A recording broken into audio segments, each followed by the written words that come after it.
Please remain standing in rubric caps and join us in honoring America with performing of our national anthem presented by GDK Company. Performing the national anthem tonight is Katie Carson.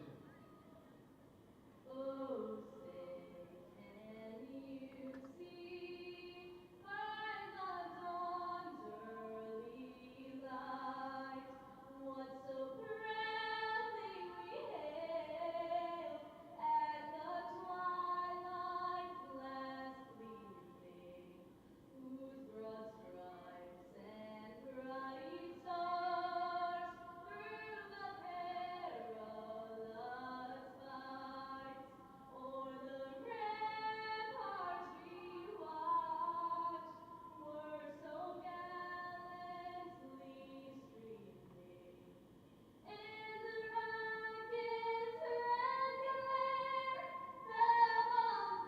bursting in air, gave proof through the night that our flag was still there.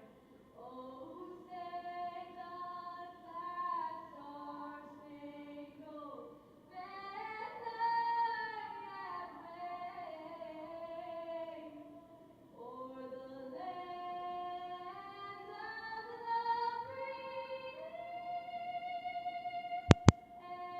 the home of the brave?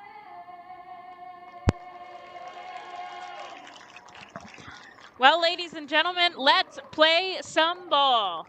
A chilly, breezy night here in Akron, Ohio, as your Reading Fightin' Phils get ready to get things underway with the Akron RubberDucks, the AA affiliate of the Cleveland Indians. This series is split right now, 1-1 apiece. Last night, Reading Fightin' Phils were dominant over Akron, a 3-1 win. It was a pitcher's duel up until the 6th inning, when Josh Akami and Wendell Rijo's back-to-back doubles scored the go-ahead run for Reading.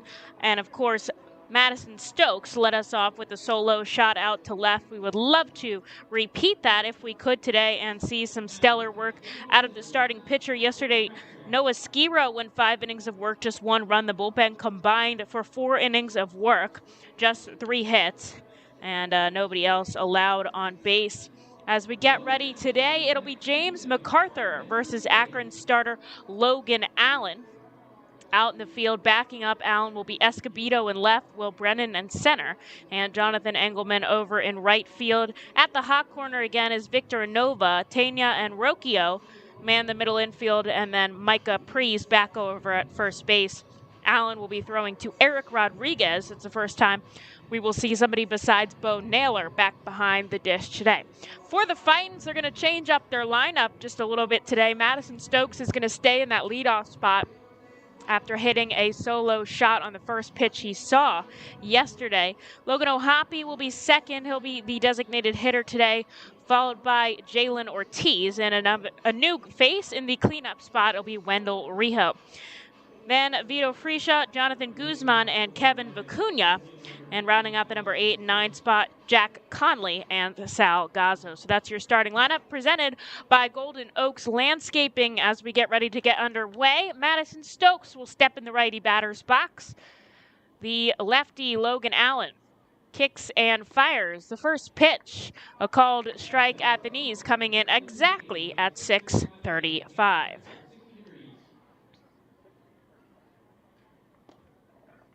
Stokes chases for strike number 2.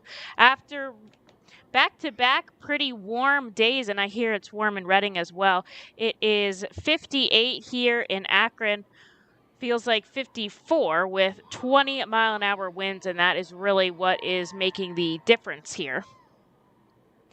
The wind right now pushing in from center field. We'll see how that affects the game as Stokes fouls one into the stands. Wind's going to be varying throughout the entire night, especially as the sun begins to set. 1 ball, 2 strikes here to Stokes. Allen deals another foul ball. We'll do it again. As the sun sets, home plate in the shade, left and a little bit of center as well. Rest of the field is in the sun. So that could be tough as the sun starts to set. Stokes chases a back foot slider for strike number 3. And there's one out here to start us off.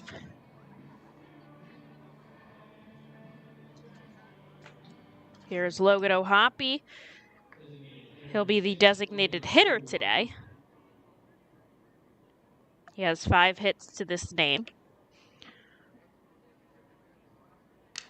Takes the first pitch up the middle to bat-breaking contact. The second baseman, Rocchio, snags it behind the bag, sends it over to first, and that's a quick 2. Logan Allen, one of the top prospects in the Guardians organization, getting the start today. He's ranked number 8th in the system. Just 23 years old, was drafted in the 2nd round back in the pandemic season. And so this is just his 2nd, really, season of professional ball as Ortiz smacks this one into left center. It's going to drop in the power alley. He's hustling around first, going for second, and he slides in time. And Ortiz, with 2 outs, gets a runner in scoring position. He's been on a roll these past few games. Yesterday reached base 3 times. And has done so the past couple of games.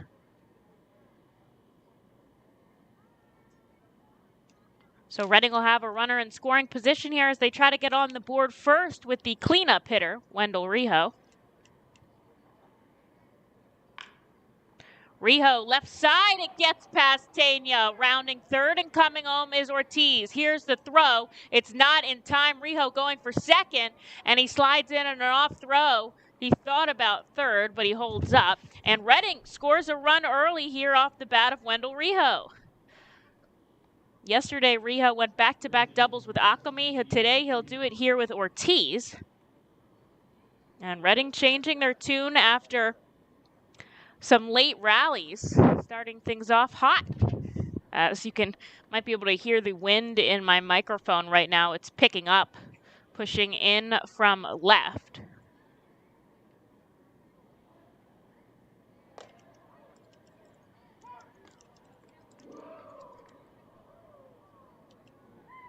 Here's Vito Freisha with a runner on second and 2 outs.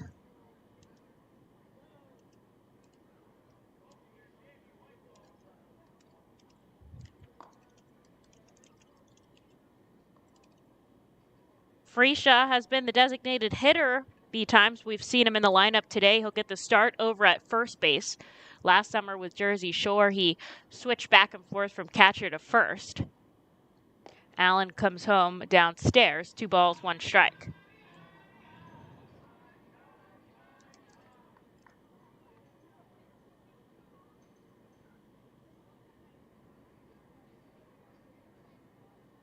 Allen looks back at second.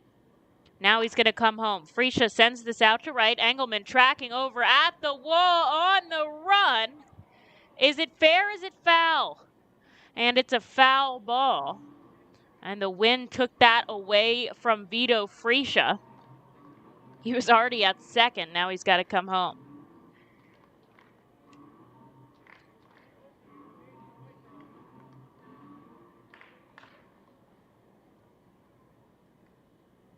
So we'll go back into the batter's box with the 2-2 count. Runners were going on contact with 2 outs.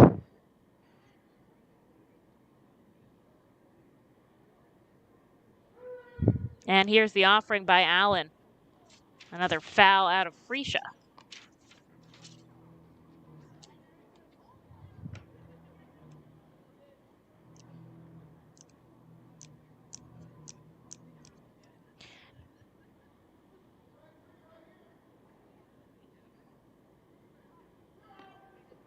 Holds off on a pitch below the knees. Now Logan Allen, not to be confused with the Indians' other Logan Allen, who is in their major league team. He was received on a trade with Trevor Bauer and Yasiel Puig. That 3-team trade with the Reds and the Padres back in 2019. And Allen also came over with Victor Nova, who's playing at third, so they were former teammates in the Padres system. That's the Major League Allen. This is the minor league Allen we see on the mound right now as he's walking Freesia down to first. 2 Allens in their system. We are seeing the prospect Allen, who just joined the team in 2020. Both of them are pitchers. Like, that couldn't be any more confusing. And they're both lefties. It's like, what else could we add? We could add they're both from Florida, which is weird as well.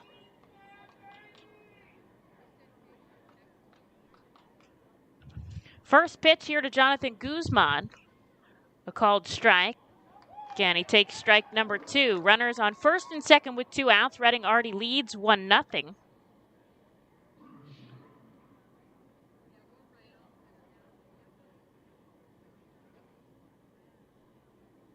Allen looks back at second.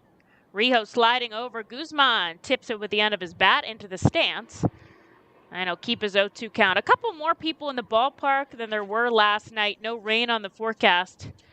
Just a bit chillier than we've experienced. These past few days we were pretty lucky to get some summer weather. Allen comes home. Guzman fouls it back. We'll go again.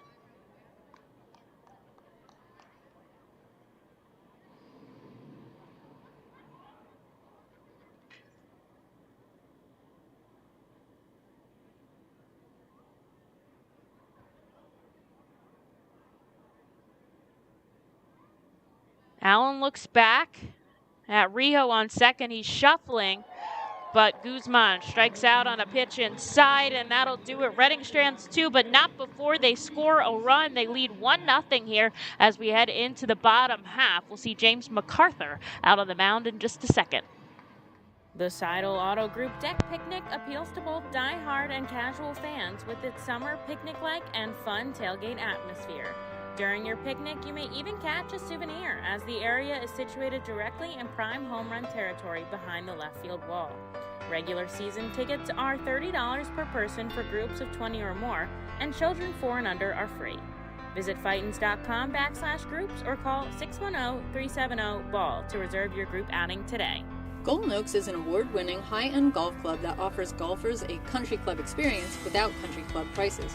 With 5 sets of tees, golfers of every skill level will enjoy their game. Golden Oaks has Bogey's Pub, a beautiful pro shop, driving range, and learning center that will make any visit complete. Golden Oaks Golf Club is the perfect venue for private events and golf outings. Visit us for our newly opened golf simulators, complete with its own bar area and Bogey's Pub menu items available. You can stay in our beautifully restored 1850s farmhouse and then play our award-winning championship golf course. Each room includes full amenities, cable television, and quaint rustic decor. While on the premises, visit Bogey's Pub for lunch, dinner, or a relaxing beverage. We're ready to serve you here at Golden Oaks and look forward to the 2022 season. Hey, RubberDucks fans, swing in the comfort and visit the dog pound concession stand where you can top your hot dog with Stover's mac and cheese. Stover's mac and cheese, the official mac and cheese of minor league baseball.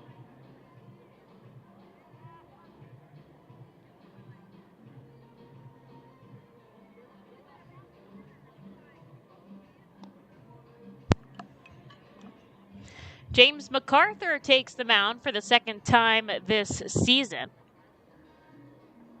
The righty is ranked number 20 in the Phillies' top 30 prospect list.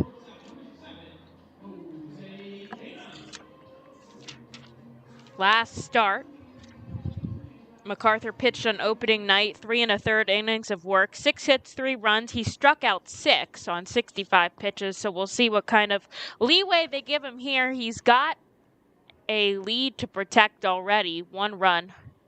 The Fightin scored off of Wendell Rijo in the top of the first. Jose Tana pokes a ball into left field. And the RubberDucks are going to start with a base runner here.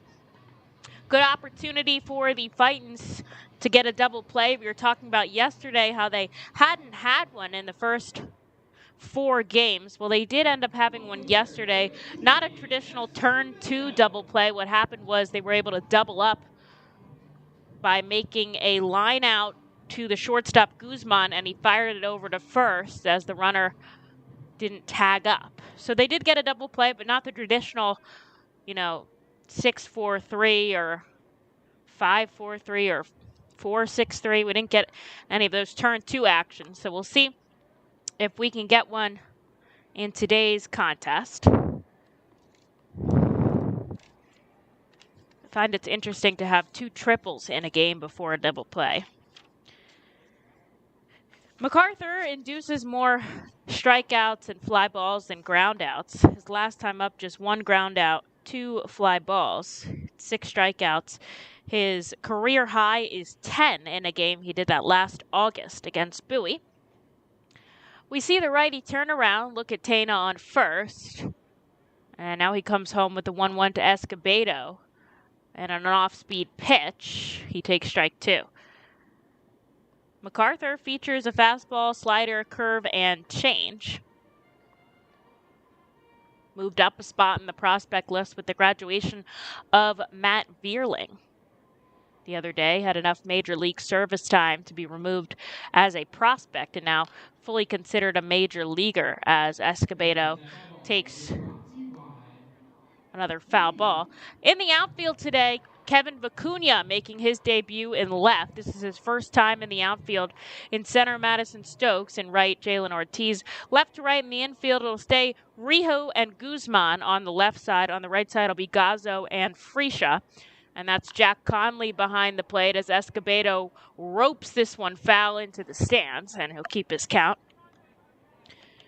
Like I said, Freesia taking over at first, Akami having the day off, and Jack Conley back behind the dish.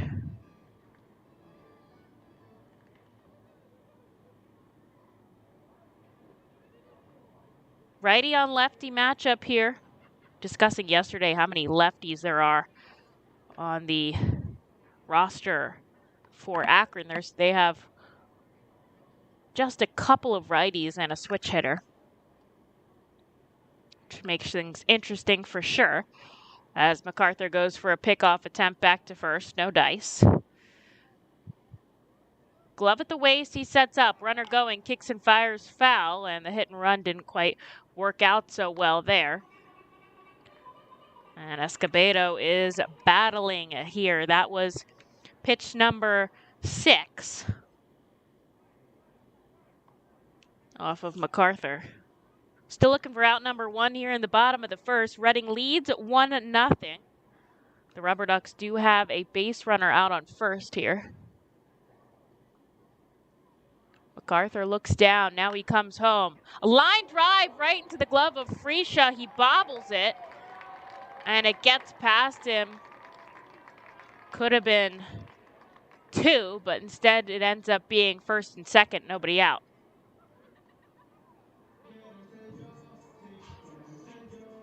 Have to wait and see how they score that. It was hard enough, I think, to be a hit.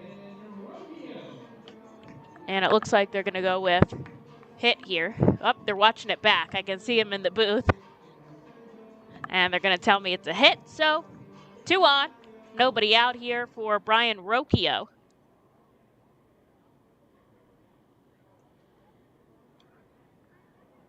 No damage has been done just yet as MacArthur deals on the outside corner. Big day for Jack, big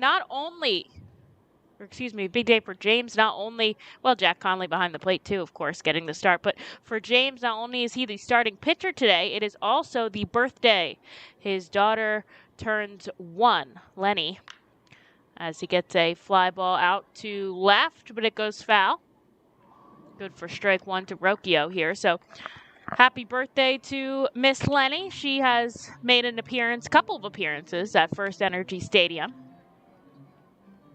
One of our youngest Fightin' Phils fans at the ballpark. I was talking to MacArthur the other day about how much he enjoys being a dad, how nice it is to have his family here with him this summer. Here's the 0-2 inside, gets past Conley. And the runners advance here. Tana shifts to third. Escobado to second on a pass ball. And there's 2 in scoring position with nobody out. I was also asking him if, he was used to getting up early with having a 1-year-old daughter or what that sleeping situation was like. And he said that she actually sleeps really well. He and his wife worked on some sleep training right before the season started where she's staying up a little bit later for the games, and so she's sleeping in a little bit more. So he said she's lucky. She for the most part, sleeps through the night, and if she gets up early on a days when he has a start, his wife will get up with her and give him some extra time to rest. Couple of dads on the team as well. Zach Warren, Francisco Morales. 2 on, nobody out. MacArthur gets another foul ball off the bat of Rocchio. 13 pitches here.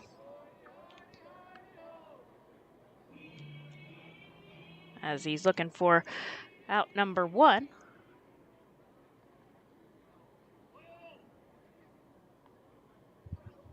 That's Tana on third, Escobado on second.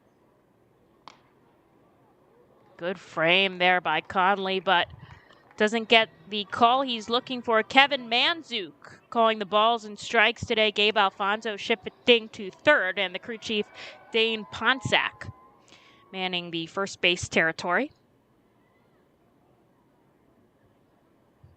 Full count here, the payoff pitch, softly hit, ground ball to the third base side. Rijo makes everybody stay put, and then he heads over to first. What an experienced play by Rijo to just double check on the runners, wait a little bit so that they can't advance, and then get the out at first.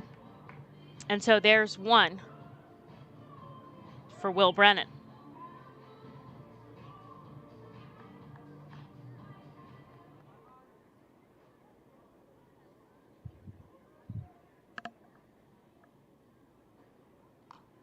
Brennan fouls back the first pitch he sees. He's had the best couple of games so far for the RubberDucks, hitting .368 with 7 hits, 4 doubles, which is pretty impressive. Of course, one of the top prospects for Cleveland. He'll slide into the cleanup spot with George Valera, their number 1 prospect, getting the day off. MacArthur misses downstairs. 1 ball, 1 strike.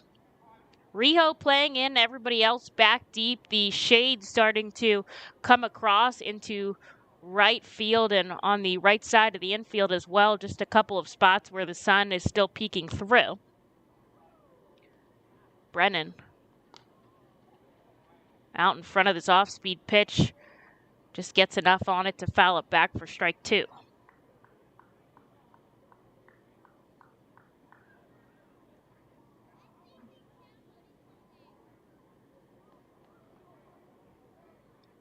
One out. Tana on third, Escobado on second. As Brennan fouls another one back. MacArthur reaching 93, 94 here on the radar gun.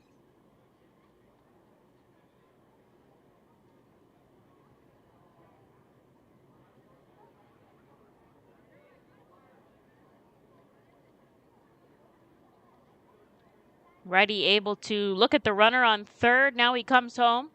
Another foul ball, and he's up to pitch 21. Wish I could go back and count all of the foul balls here from these first few batters. I'm going to do it. I'm going to count. 4, 5, 6, 7, 8, 9. 9 foul balls here for strikes, of course. As MacArthur comes home with the 1-2. Ground ball, right side. They're going to let the run score and get the out at first. So Akron ties us up at 1 apiece here in the bottom of the first. There's 2 outs on the board now as Escobado shifts to third.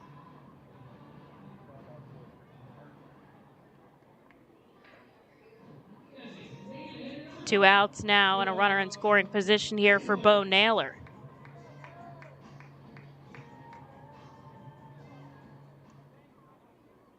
Reading and Akron both 1 run on 2 hits. as MacArthur comes inside for ball 1.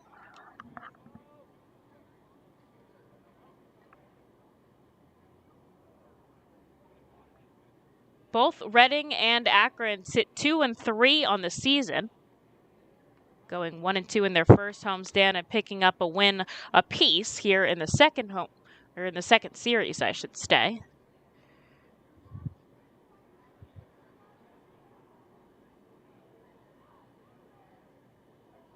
Two and 0 from James. Gets away from Conley. He's able to keep it close enough that the runner is forced to stay on third.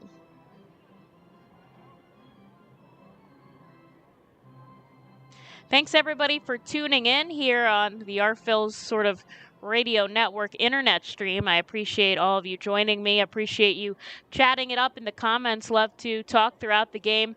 Thad's asking if there's a watch party at the stadium. There is not when the Fightin' Phils are away, just celebrating when the team is at home, and then you can follow all the road games through our social media.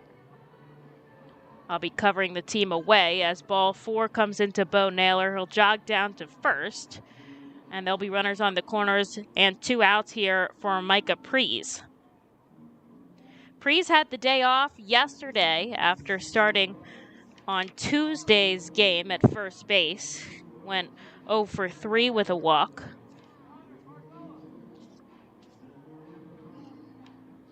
Still looking for his first hit of the season in 14 at-bats, and we see pitching coach Matt Hockenberry come out on the mound, as well as Jack Conley, and discussing something with MacArthur here. He's only let up 1 run. It seems like it's gotten more out of hand than it actually has. Really not much damage across the board. He's only let up 2 hits. Reading looking for their second win of the series here. And MacArthur just looking to put a stop in early and get his team another opportunity to bat. Glove at the waist. He kicks and fires home to Priest outside. Ball 1. That's Tana, or excuse me, Escobado on third and Naylor on first. Priest has walked once and struck out 5 times in his opportunities at the plate this season. And there's a called strike at the knees. Phillies getting their start against the Miami Marlins. They already lead 1-0. Bryce Harper with a sac fly to score Kyle Schwarber in the top of the first. Kyle Gibson on the mound out in Miami.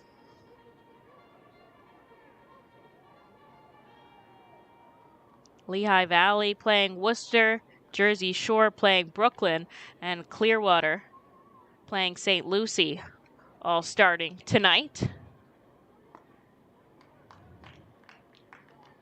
3 balls, 1 strike here. MacArthur has a base open,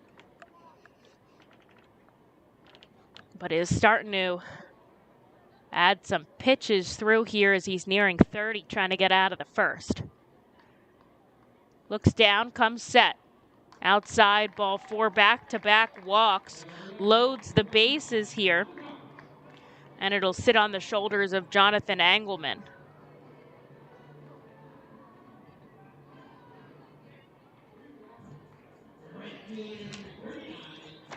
Engelman had the day off after starting on Tuesday. He did come in to pinch hit in the bottom of the 9th when Schneemann was injured during an at-bat, something with his fingers when he was going on a bunt attempt. Not starting today, but wasn't added to the injured list. So Engelman took over his 0-1 count and ended up striking out as he takes strike number 1 here from MacArthur. Bases are loaded, 2 outs here, bottom of the first. We are tied up at 1. Infield, outfield, back deep. There's a pop foul for strike 2. The only place still in the sun on the field is right center. Back on the warning track and at the home run fence. Everywhere else is in the shade right now.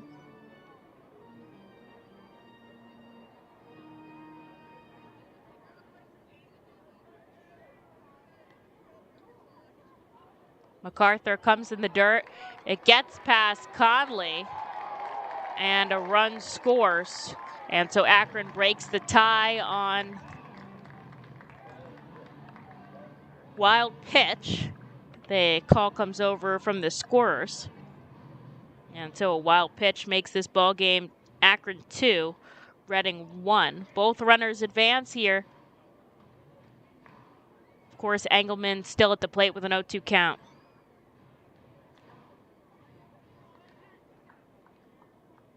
MacArthur had 2 wild pitches in his first start this season.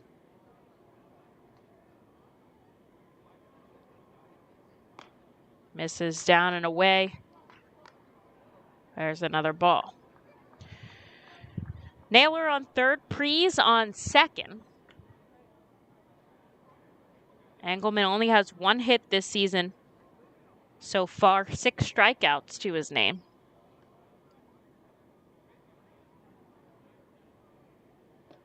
Swing and a miss for strike 3, bringing Engelman to his knees, and MacArthur gets out of the frame. Akron scores 2 runs on 2 hits, so they take a lead here, but it's Reading's turn to bat in the top of the second. We'll be right back in just a moment. The Reading Fightin' Phils are pleased to present you with their classic game program, all electronically. This program has information on the coaching staff, player roster, and front office staff. It also includes feature stories and alumni reports on all of your favorite guys who spend time in baseball town. Visit ourphils.com/programs to check it out. Our Phils fans can continue to expect great performances all season long on the Burke's Commercial Roofing stage. It's the home of great local talent, including the Our Phils mascot band. Burke's Commercial Roofing prides itself on being a locally owned and operated company that puts an emphasis on customer service. They provide free on-site estimates and can handle any size repair, restoration, or replacement. Visit burkscommercialroofing.com or call 610-717-3949 for more information. And don't forget to sit back, relax, and enjoy the show at the Burke's Commercial Roofing stage at America's Classic Ballpark. At Savage 61, our goal is to assist you in making a confident decision. Our friendly professional staff members are available to answer your questions and listen to your needs. Whether you're shopping for a new or pre-owned vehicle, we're ready to help you with your search. Visit our dealership on Pottsville Pike.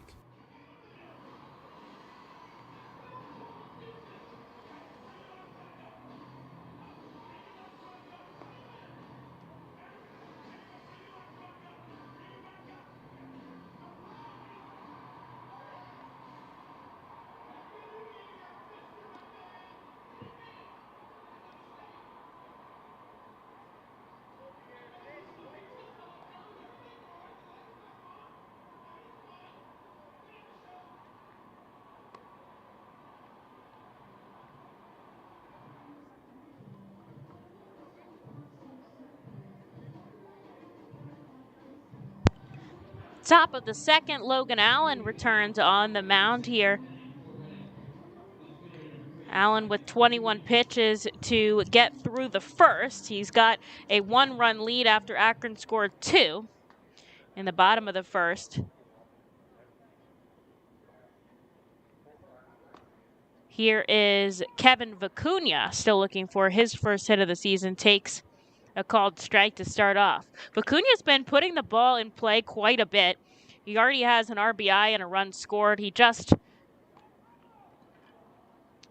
he's gotten unlucky a couple times, honestly, and just really looking forward to seeing him connect as he takes strike number 2.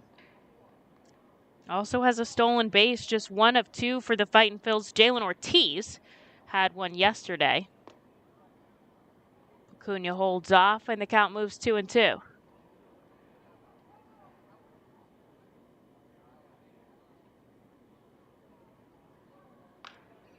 Pokes it on the left side, misplayed by Priest. He's going to toss it over to the pitcher, Allen, covering first, and that'll do it, 1 away.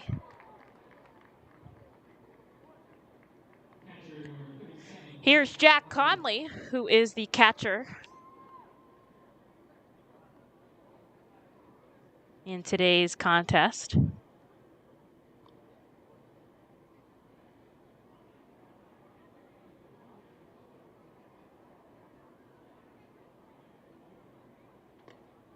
And they're actually going to go back and change that original pass ball by Conley to a wild pitch that allowed the runners to advance into scoring position. So they did let me know that. If you're keeping track in your scorecards like me. Conley fouls one back. It's 1-1. He's still looking for his first hit this season, although he only has had 3 at-bats. Really not a very fair sample size for Conley as he sends one again out of the park for strike 2.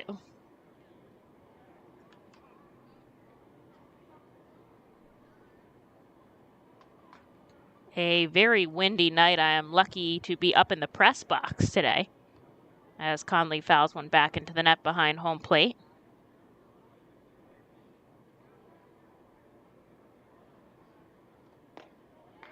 And he takes strike 3 going down to his knees. Out number 2 for Allen here.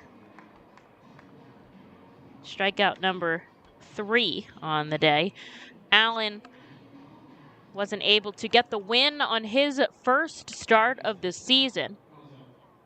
Ended up going 4 1/3 innings pitched, gave up 4 hits, 2 runs, one of them a home run, walked 2, struck out 9. And this is his second start of the season as he sees Salgazzo. Gazzo takes a ball and a strike here to start off the at-bat as the entire field now in the shadows of the ballpark.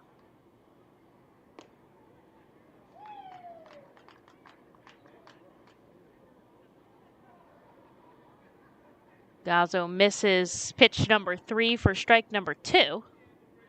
And Allen working very quickly here comes upstairs. First time we're seeing Eric Rodriguez behind the plate. Catching, he was a 21st round draft pick back in 2018 out of Wallace Community College. And he gets back-to-back strikeouts as Gazzo goes down swinging for out number 3. As Reading will send out James MacArthur, I believe, for the bottom of the second. So we'll take a short break and allow them to warm up, and we'll be back in just a moment. The Reading Fightin' Phils are proud to partner with the Berks County Mental Health and Developmental Disabilities Program. Together, we are striking out the stigma in order to raise community awareness about mental illness and the prevention of suicide. With 3 simple words, "Are you okay?" the hope is to begin a conversation to show Berks County that we care. Suicide affects and hurts everyone, but help is here, and we'll work together to help raise awareness about suicide and identify what we can do as a community to prevent it. People in need of assistance and support should call Crisis Intervention at 610-236-0530. That's 610-236-0530. Berks Immunization Coalition works to provide leadership and education in promoting age-appropriate immunization across the lifespan for all residents of Berks County. This is a coalition comprised of local physicians, nurse practitioners, school nurses, immunization coordinators, immunization advocates, and pharmaceutical representatives working to encourage continuity of immunization through medical resources. They focus on educating both the community and the providers. For more information, please visit www.immunizeba.org. Click Local Coalitions.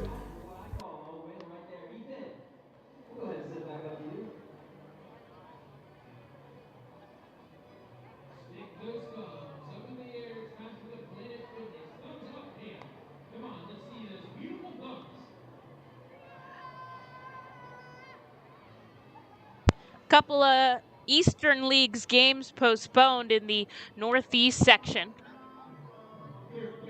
New Hampshire just postponed theirs because of rain, so very lucky to be playing here on a clear night in Akron, although it is a bit on the chillier side and definitely on the windier side as MacArthur sends the first pitch ball in to Victor Nova. Nova getting his first at-bat of the game, still looking for his first hit of the season. As he pops it up in the infield, Gazzo calling everybody off. Makes the catch. There's one.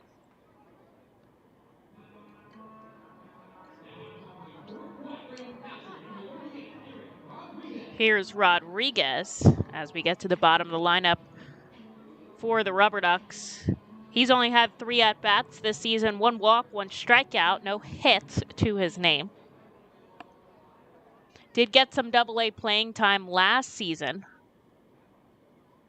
But really the starting catcher spot this year in AA is going to go to Bo Naylor, the first-round draft pick.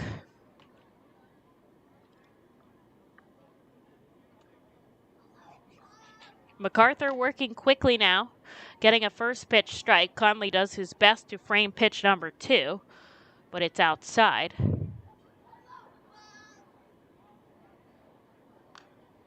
There's a foul ball. Good enough for strike 2.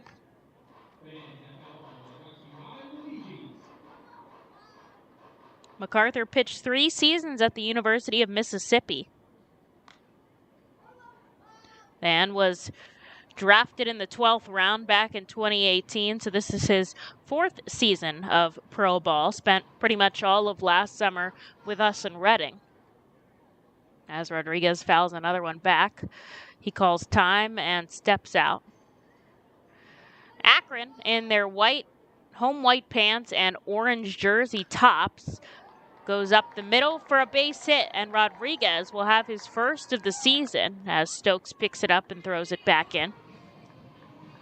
MacArthur will be working with a runner on and 1 out. So like I said, wearing the orange jersey tops and the bright blue caps. Reading is going to stick with their home grays and alternate road cap since they won in those yesterday. Do know for a fact they have their throwback black jerseys with them as well. Wore those on Tuesday, and they also have the Navy BP uniforms as well, which we don't often see during a game, but did a couple times last year when they got on a hot streak. Back to the top of the order with Jose Tana. 1 for 1 with that single in the first. MacArthur trying to get him to chase outside.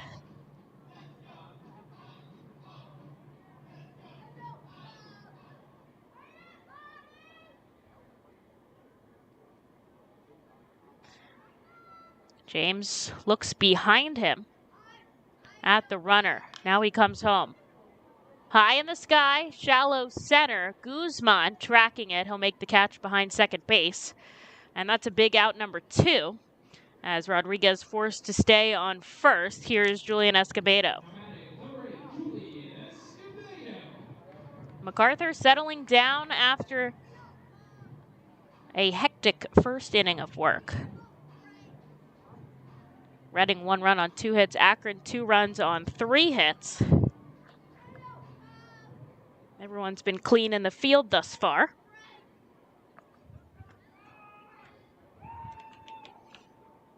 Rodriguez shuffling off first. Don't think we'll try to see him go, but you never know.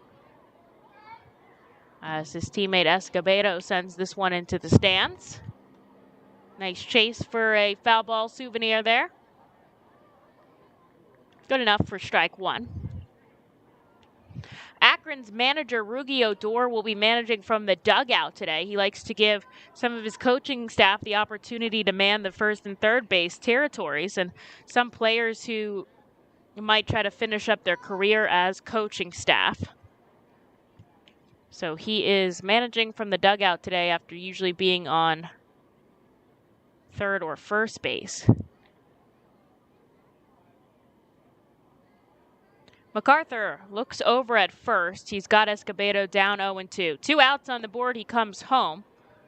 And just a little bit too low for ball number 1.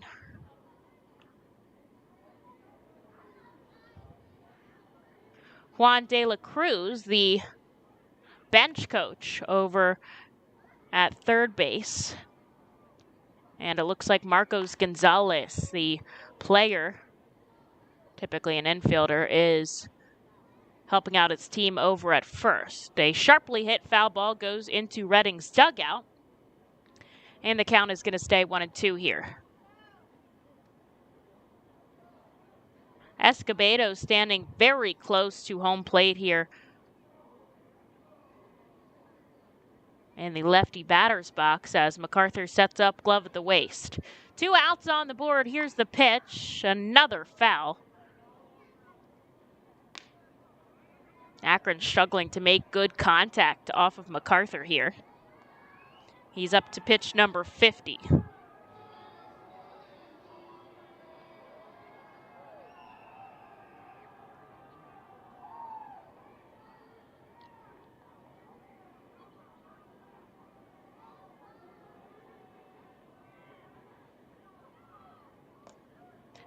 Swing and a miss. MacArthur gets him to go down and ends the second here. Akron keeps their 2-1 lead, but it's Reading's turn to bat in just a moment in the top of the third. Hey, psst. Yeah, you. You want to buy some low-priced groceries?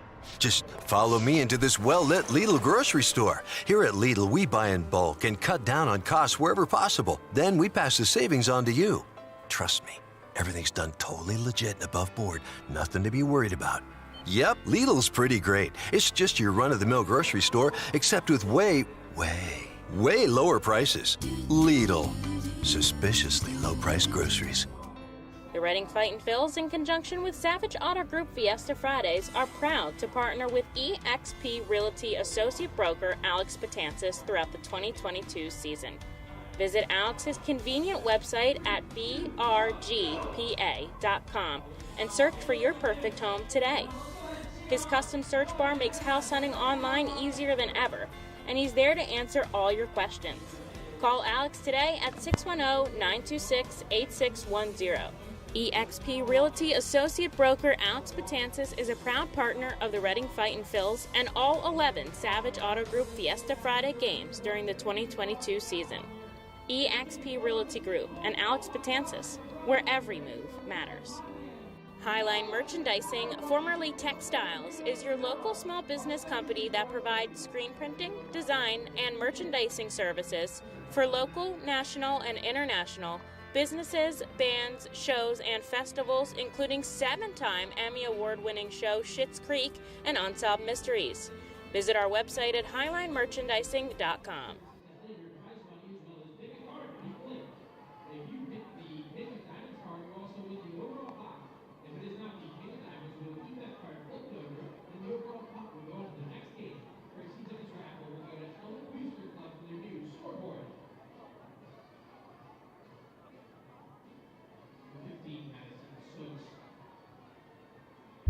Back to the top of the order, Reading goes here for the top of the third, down by 1. They'll send Madison Stokes up to the plate, trying to get us started here. Stokes takes a first pitch strike off of Allen.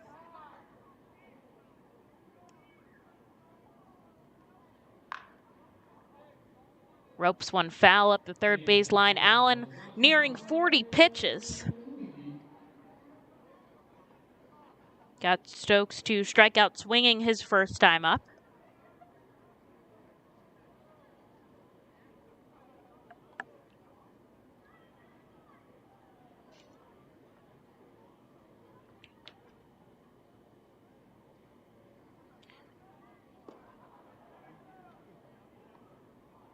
Stokes holds off on a pitch in the dirt. Stokes is actually the godfather of Lenny, so an exciting day for him as well. That's James MacArthur's daughter. Said he was going to look around and see if there was maybe a onesie in the Fightin' Phils team store he could have for her. As he takes strike 3, swinging at a pitch in the dirt. And with 1 out, he'll hand the bat off to Logan O'Hoppe.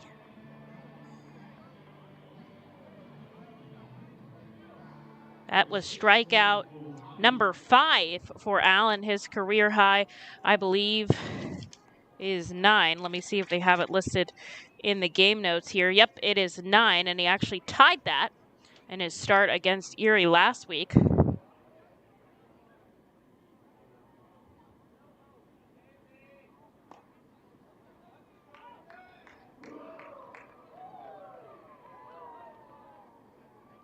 One ball, 1 strike here to O'Hoppe, who grounded out to second his first time up. He takes a pitch inside, 2-1.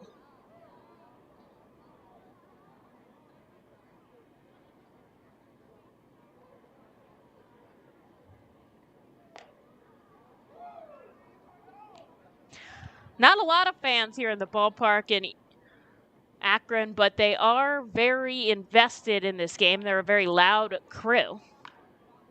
As O'Hoppe goes up the middle, on the run is Rocchio. He misplays it. And O'Hoppe is safe on first. It was pretty slow that it could have been a hit either way, and they will put it in as a hit. Rocchio's having a tough time at second this series. To be completely honest with you, he made a couple of errors so far. But he is one of the top prospects in the Guardians system, number 4. Had a good time at the plate, but Reading will get that tying run out on first here, and with just one away, it's Jalen Ortiz. Hoppy leading the team in hits with 6. Wendell Rejo also has 6. Ortiz hits a little chopper foul for strike 1.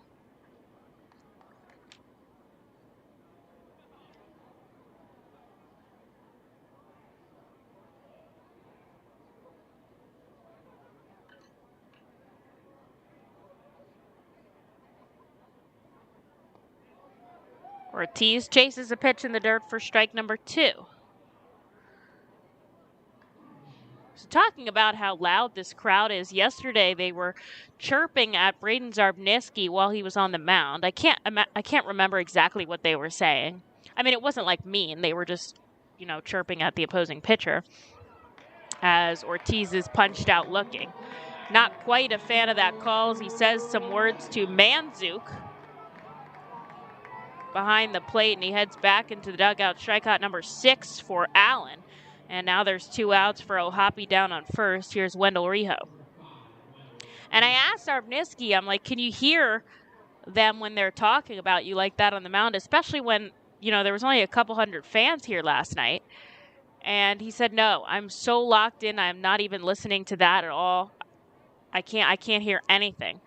Which, one, is impressive to be that focused. But then we kept talking, and the next inning when Morales came in to relieve, they were still chirping as O'Hoppe goes for second, and he is in there with seconds to spare, so Logan O'Hoppe has swiped his first base this season. And Reading gets a runner in scoring position here as Rejo takes a strike. So Morales was out on the mound the next frame, and they were still trying to ride on Zarbniski. He wasn't even up on the mound anymore, and he was like, yeah, I heard that. I could hear when they were trying to mess with me, but I wasn't even up anymore, which was funny. So Hoppe now in scoring position, the tying run out on second with Wendell Rejo at the plate. He checks his swing, and he does go around for strike 2. Tough call there by Manzuk. And Rejo's down in the count 0-2.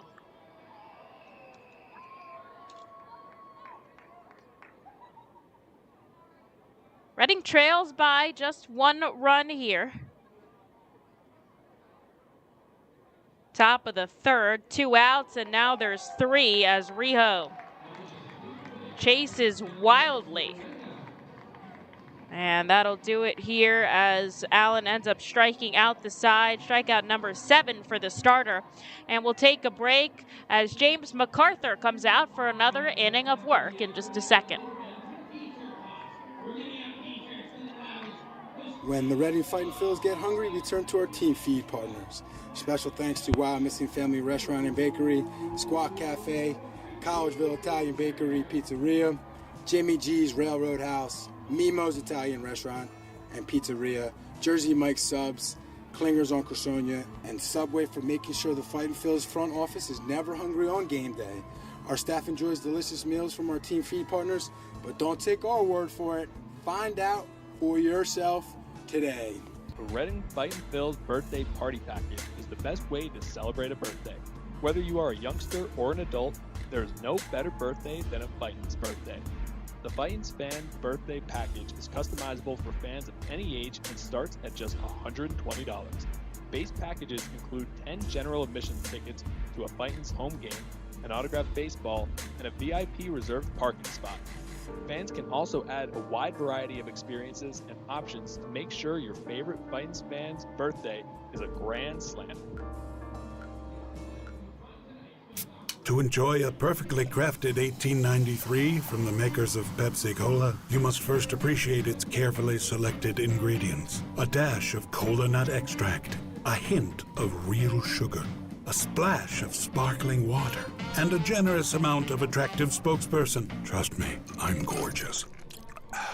Cheers to 1893 boldly blended colas, a delicious balancing act of premium ingredients from the makers of Pepsi Cola.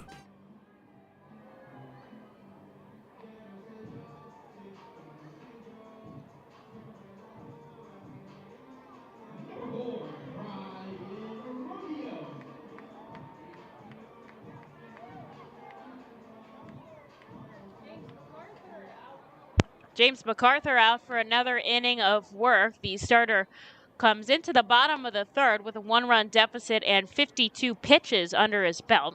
His first game he went 66, so he's got a lot of experience starting and can definitely carry us into this game. As Brian Rocchio takes back-to-back balls to start things off. Rocchio grounded to third his first time up. And he sends a ball deep into the outfield. Ortiz tracking back at the wall, looking up. It's over the fence. A solo shot for Brian Rocchio makes his ball game 3-1 in favor of the RubberDucks. Wind pushing out certainly helped Rocchio on that swing.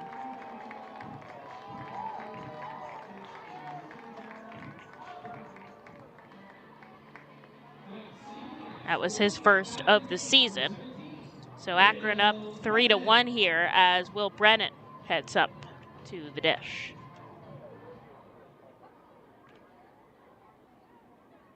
Somebody warming up in the Fightin's bullpen right now. Don't know who we'll see.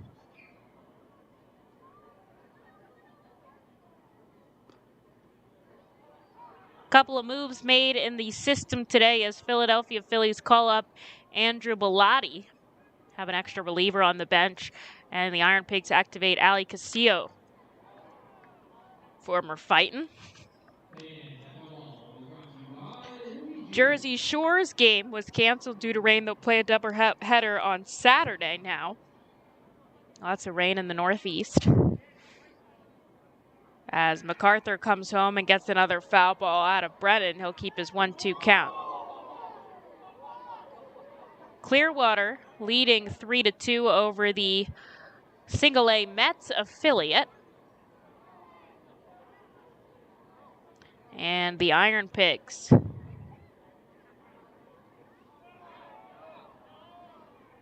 must be waiting for their page to load as a ball comes in on a check swing.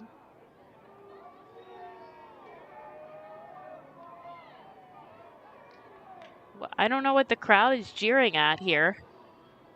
They could have called that a strike, but they didn't. So I don't know. There's another foul ball out of Brennan. They'll keep it going. Looks like Lehigh Valley's in a rain delay as well. And the Phillies are still leading the Marlins 1-0 out in Florida, heading into the bottom of the third. But here in Reading, or here in Akron, I should say, Reading down by 2, as Will Brennan keeps popping off these fouls at the hands of James MacArthur. That is now the 4th foul of the at-bat with a 2-2 count. Looking for out number 1 here in the bottom of the third. MacArthur comes home. Ground ball. Freesia gobbles it up, steps on the bag himself, and makes the play unassisted. There's your 1. And here's Bo Naylor. Naylor has been the catcher the past 2 games, is the designated hitter in today's contest.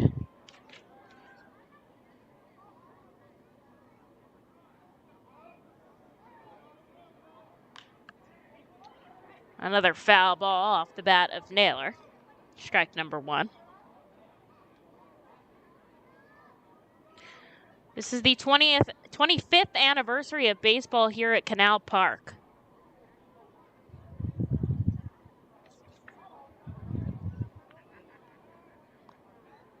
They've got a big emblem on the field commemorating this season. As Naylor fouls another one back, he's down 0-2.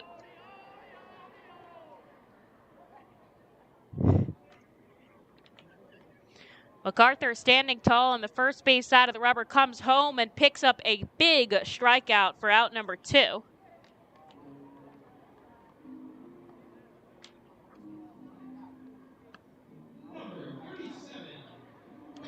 And I do think that will be it for James MacArthur as manager Sean Williams comes out. He's going to take the ball, and we'll see who comes in to get the final out here in the bottom of the third in just a moment.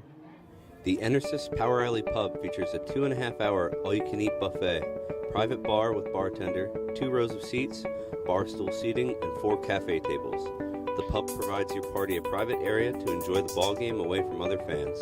The Enersys Power Alley Pub may accommodate groups of 40 to 60 people. Enjoy socializing with your group and watch the game with a unique vantage point. Highline Merchandising, formerly Textiles, is your local small business company that provides screen printing, design, and merchandising services for local, national, and international businesses, bands, shows, and festivals, including 7-time Emmy Award-winning show Schitt's Creek and Unsolved Mysteries. Visit our website at highlinemerchandising.com. Celebrate the history of our national pastime at the National Baseball Hall of Fame and Museum in Cooperstown. See priceless treasures that will bring your baseball memories to life. Connect with events that have shaped and changed the game and our country. Our stories to tell, your memories to share. Plan your family visit today at baseballhall.org. See you in Cooperstown, where the journey becomes legend.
So MacArthur will hand the ball over to Bobby Rossman here to get the final out in the bottom of the third. MacArthur leaves 2 2/3 innings pitched, 4 hits, 3 runs, 2 walks, and 3 strikeouts, and goes 66 pitches for the second time in a row. So Rossman will come out here with nobody on base and 2 outs to face Micah Priest. The last time we saw Rossman pitched an inning and 2/3, 4 hits, 3 runs, 2 walks, as he gives up a line drive into right to Priest on the first pitch he deals. And there'll be 1 on and 2 out for Engelman. Rossman, the oldest player on the team, 29 years old, was picked up as a free agent signing at the end of last season out of independent ball. It's his first time affiliated in 4 years, and he is excited to be here. Akron leads 3 runs on 5 hits to Reading's 1 run on 3 hits as Jonathan Engelman takes the first pitch strike.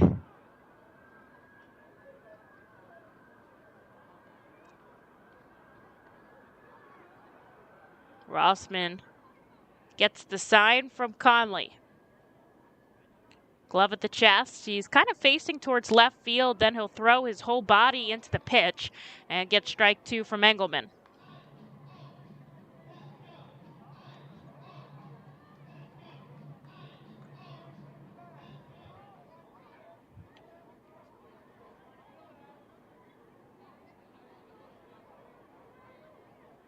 with a runner on first. Rossman really focusing on the batter here. The 0-2 fouled off. We'll go again.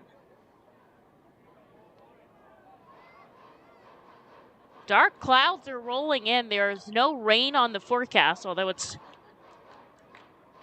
raining a lot of other places. I think it's just going to stick to the wind here. My dark sky radar says no rain.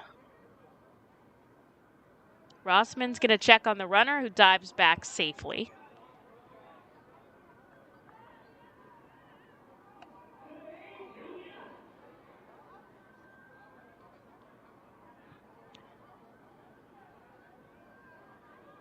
Now he'll lean over and get the sign from Conley.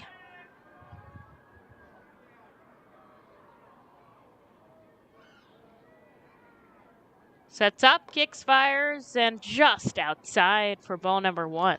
Lights have come on here at Canal Park as the sun begins to set, getting a little bit darker and colder.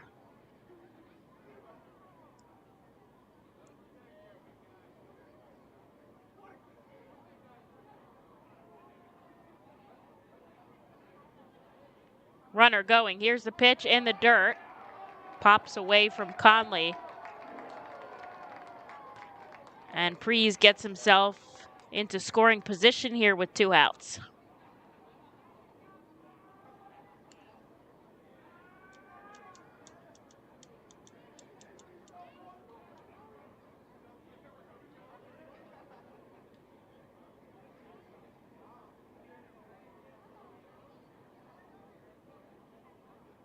Two balls, 2 strikes here to Engelman with 2 outs on the board. Here's the pitch, swing on a miss, and he picks up a big K to get out of this inning.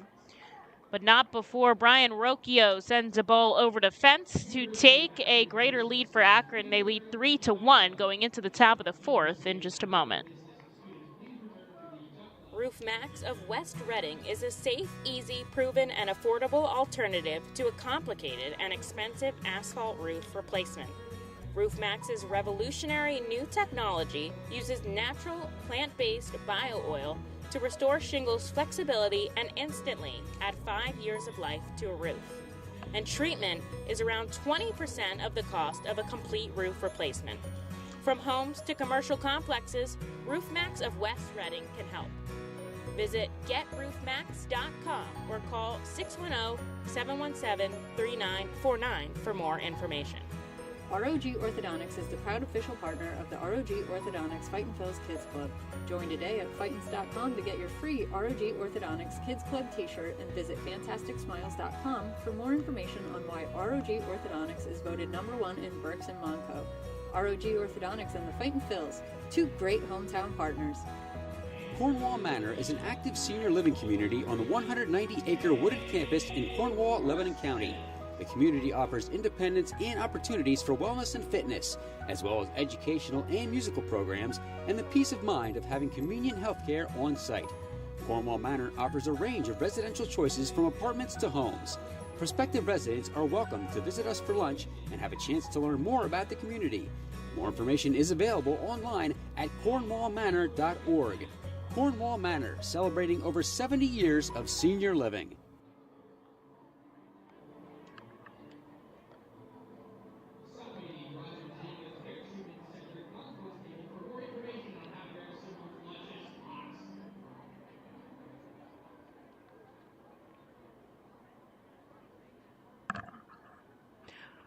Reading down by 2 here as we go into the top of the 4th at Canal Park. Logan Allen comes out to face Vito Freesia, who takes a first pitch strike.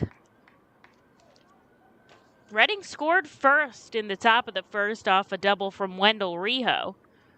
Akron followed with 2 in the bottom of the 1st, and then the solo shot by Rocchio in the bottom of the 3rd gave us the 3-1 score.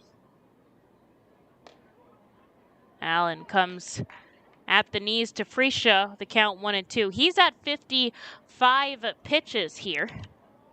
Struck out 7, given up 3 hits.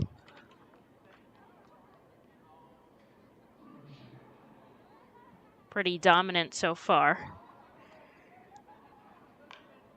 as Freesia fouls one back. Both of these teams struggling a bit more on the hitting side in the bottom 5 with averages in minor league baseball.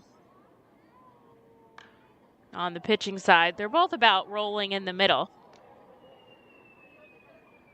But lots of time left this season, just game number 6 of 138, which is crazy as Freesia is battling foul ball after foul ball. He'll keep his 2-2 count.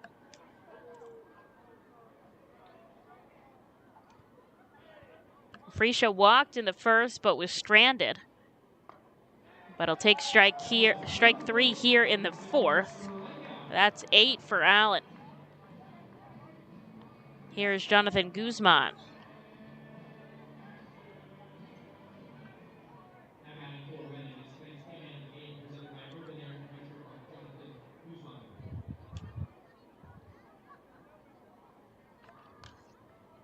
Fouls back the first pitch he sees, strike 1. Wind still pushing out to center. We've already seen Guzman hit a home run this season in America's Classic Ballpark.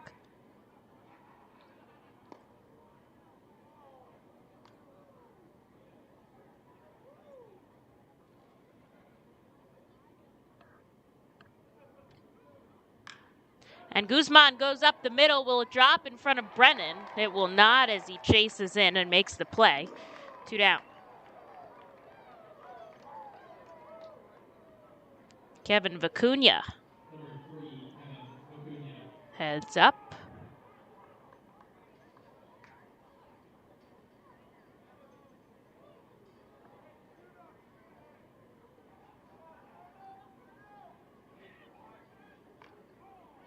Vicuña fouls the first pitch he sees. Almost tried to stop his swing there, but committed and made contact. Grounded out to first, his first time up, checks his swing. This time he doesn't go around. 1 ball, 1 strike. The crowd not happy with that call. They've been very animated this series about the umpiring, although I think it's been pretty standard, in my opinion. There's strike 2 to Vicuña. I think maybe it has something more to do with the $2 beers at the stadium today. Thirsty Thursday. Vicuña up the middle. Rocchio charging in on the run. He'll send it over to first, and Reading goes down in order quickly here. Onto the bottom of the 4th we go. In just a moment, down by 2. Cornwall Manor is an active senior living community on the 190-acre wooded campus in Cornwall, Lebanon County. The community offers independence and opportunities for wellness and fitness, as well as educational and musical programs, and the peace of mind of having convenient health care on site. Cornwall Manor offers a range of residential choices from apartments to homes. Prospective residents are welcome to visit us for lunch and have a chance to learn more about the community. More information is available online at cornwallmanor.org. Cornwall Manor, celebrating over 70 years of senior living. The time has come for businesses to grow, to prosper, to innovate, to succeed. Tompkins Vist Bank continues to be a leading lender to companies in southeastern Pennsylvania. We make decisions locally and invest locally so local businesses can thrive. Call a business advisor today and see how we can help your business grow. Tompkins Vist Bank, locally focused, a world of possibilities. Member FDIC, Equal Housing Lender.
Bubby Rossman back on the mound for Reading here in the bottom of the 4th. He was able to get the final out of the 3rd after giving up a hit. And so he'll come out here for his first full inning as he sees Victor Nova and sends him 1 ball and 1 strike. Rossman, the team's vegan, very interesting person. When I was sitting in the hotel writing my game notes the other day, he comes down barefoot, and I was asking him what's going on here, and he was saying that I actually really respect his explanation because he had a really detailed, thought-out process. He was talking about Ichiro Suzuki and how strengthening the bottom of your feet can be really influential because that is where the majority of your power comes from. So by walking around barefoot, going back to your roots, as he gets Victor Nova to strike out, swinging back-to-back strikeouts here, and there's out number 1 in the 4th. Strengthening your feet can give you more power pushing off of the mound, so walking around barefoot is the best way to do that because our feet were not made to sit in shoes. And trying to just go back to his roots with walking around barefoot. And he actually said he does feel like it makes a significant difference working out his feet, rolling out his feet, walking barefoot. He's felt like he can really generate more power with that strength. As he sends a first pitch strike and follows it very quickly with strike number 2 to Eric Rodriguez.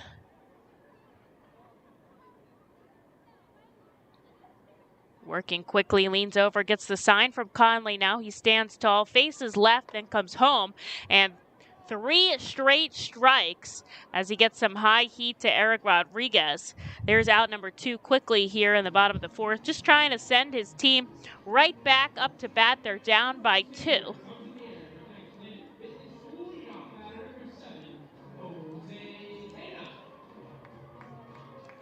Back to the top of the order goes the RubberDucks with Jose Tana. And Tana takes the first pitch strike. Phillies still lead the Marlins 1-0 in the 4th. Lehigh Valley still delayed at Worcester. Clearwater and St. Lucie tied at 3 apiece.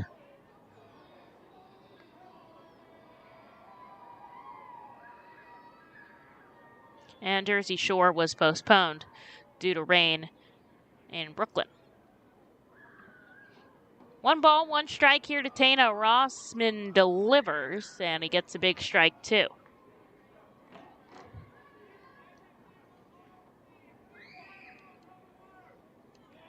Rossman 6'5", 220.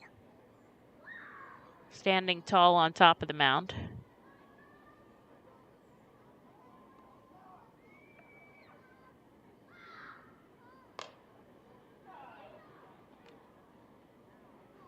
Outside for ball 2. His fastball hitting 94-95.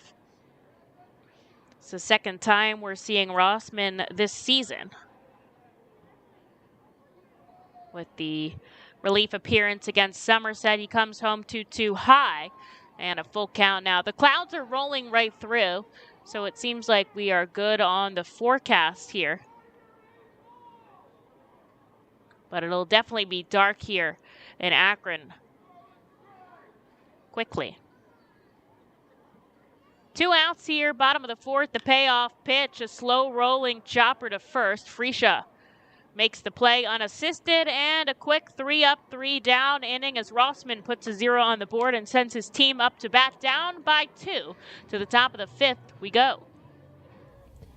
White Star Tours and Travel Centers offers the R-Phils fan road trip again this season. It's your chance to hit the road with other R-Phils fans, see an R-Phils road game, meet with an R-Phils player, and see 2 Philadelphia Phillies road games. The White Star R-Phils fan road trip visits Erie and Pittsburgh, Thursday, July 28th through Sunday, July 31st. You see the R-Phils at Erie, meet with an R-Phils player or coach, then head to Pittsburgh for a tour of the city, including the Incline, and a ride on the Yankee Clipper riverboat. You will attend 2 Phillies games versus the Pirates on Friday and Saturday before traveling home Sunday with a stop at the Flight 93 National Memorial. Visit the customer service booth for more info on the White Star R-Phil's fan road trip to Erie and Pittsburgh. Space is very limited. Sign up today. Nursing home neglect is a serious problem. If you or a loved one has suffered from bed sores obtained in a nursing home or a fall down in a nursing home resulting in a fracture, our friends at Swartz-Culleton can help. Call the attorneys at Swartz-Culleton for a free consultation. Their phone number is 1-800-JUSTICE. That's 1-800-587-8423. Once again, call 1-800-JUSTICE today. Swartz-Culleton is a proud sponsor of the Reading Fightin' Phils.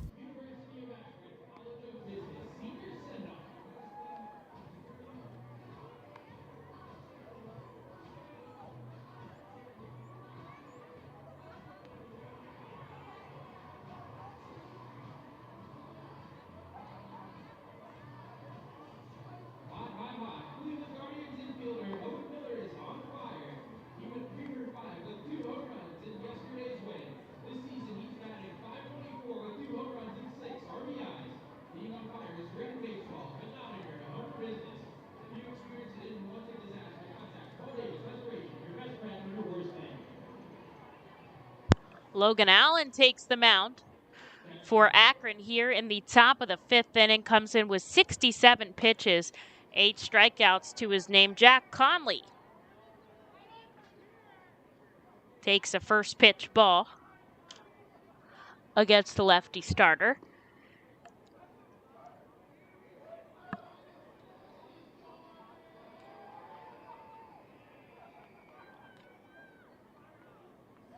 Allen has been pretty much lights out since the 1st inning.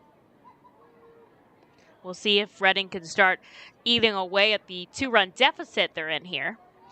Thanks so much for joining me, fans, live from Akron, Ohio here as Reading faces Akron in game number 3 of this 6-game set on 4 pitches. Jack Conley takes first base, and Reading will send the tying run up to the plate in the form of Sal Gazzo.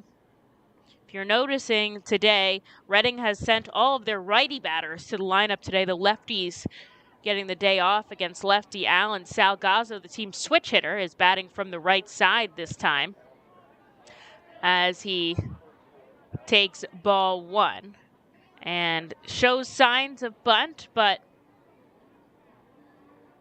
can't swing. We'll see if he does it again, just trying to get the runner over to second. And if anybody can run it out, Gazzo can. Tied up on a back foot slider for strike 2.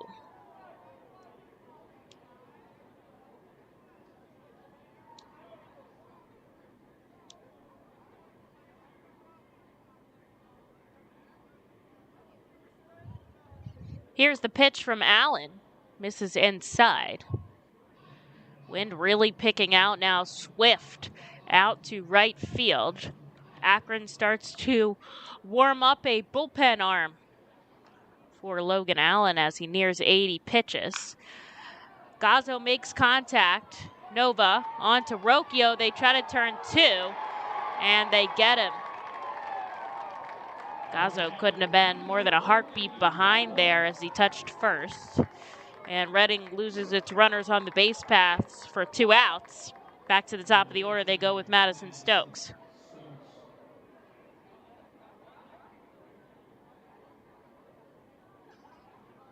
Stokes 0 for 2 today with a pair of strikeouts.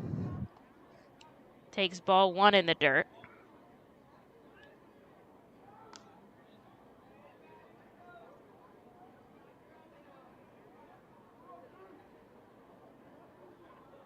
Infield, outfield backing up. Stokes led off the contest yesterday with a solo shot.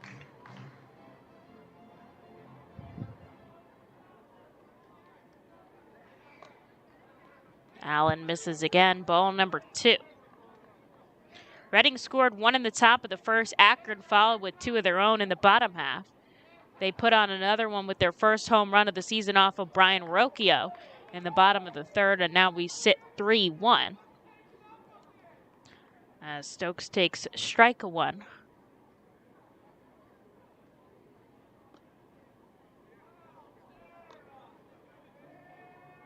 holds off for ball number 3. Reading looking for a base runner here or any kind of action. And Stokes lines this right into the glove of Tana at short. That'll do it as Allen faces the minimum onto the bottom of the 5th we go. We'll be back in just one moment, down by 2. Nursing home neglect is a serious problem. If you or a loved one has suffered from bed sores obtained in a nursing home or a fall down in a nursing home resulting in a fracture, our friends at Swartz Pelleton can help. Call the attorneys at Swartz Pelleton for a free consultation. Their phone number is 1-800-JUSTICE. That's 1-800-587-8423. Once again, call 1-800-JUSTICE today. Swartz Pelleton is a proud sponsor of the Reading Fightin' Phils. The Reading Fightin' Phils are proud to partner with Humane Pennsylvania throughout the 2022 season. Humane Pennsylvania is the region's premier leader in animal welfare and empowers the people in our communities to increase their capacity to care for animals so that all animals are healthy, safe, and treated humanely. Humane Pennsylvania is proud to be a Fiesta Friday and Bark in the Park sponsor. Learn more about Humane Pennsylvania and how you can help build the best community for animals anywhere by visiting humanepa.org. This is the Crazy Hot Dog Vendor coming to you from the radio booth. When I need to get somewhere in a hurry and the ostrich isn't cutting it, I hop on my Harley Davidson from Classic Harley Davidson. It's your one-stop shop for all your Harley needs. They have everything you need from boots, jackets, t-shirts, gloves, mugs, and oh yeah, they have a great selection of bikes too, which are almost as good on gas as an ostrich. Go to Classic Harley Davidson for everything Harley Davidson, and I'll see you at Harley Night.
Into the bottom of the 5th we go here at Canal Park. Reading trails 3-1, and they will send in Eric Miller here for the bottom of the 5th. Bubby Rossman's day is done, an inning and a third, 1 hit, 3 strikeouts on a total of 20 pitches, so a fantastic outing for the relief pitcher as Eric Miller will have his second appearance of the season here, starting it off against Julian Escobado inside ball 1.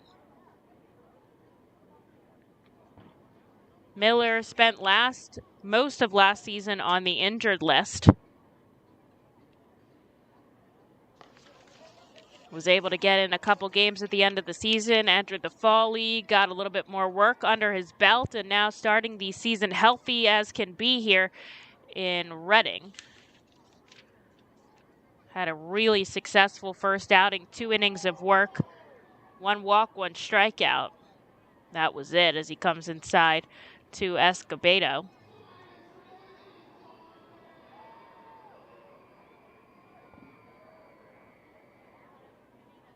Product of Stanford University, was a starter there, but has transitioned to the bullpen with his left shoulder strain causing him problems. Just doesn't have the endurance here to be a starter, but we'll see if he rolls back into that or they keep him in the bullpen. He's got a good repertoire, so just have to see how the Phillies decide to use him, but he recognizes that the bullpen might be his road to the top. As Escobedo fouls one off, the count is full.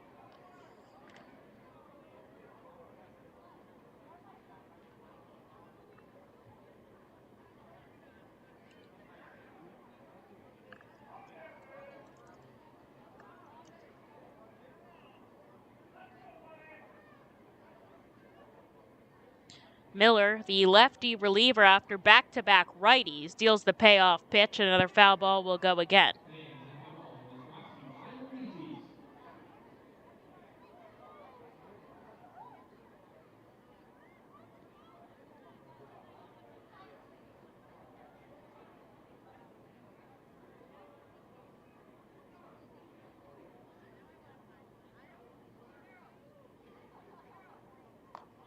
And he misses down and away for ball 4, so Akron will start with a runner on here for Brian Rocchio, who hit the team's first home run of the season in the 3rd inning.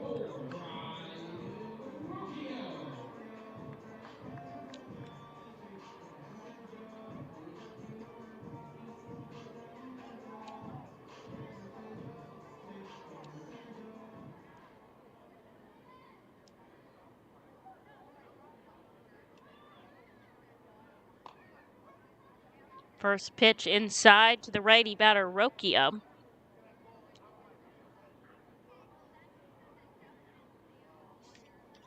Good this day in baseball town history for you today. Actually, couldn't even decide, so I put 2 in my game notes, as Miller takes a look at the runner on first. Instead, he comes home, a called strike.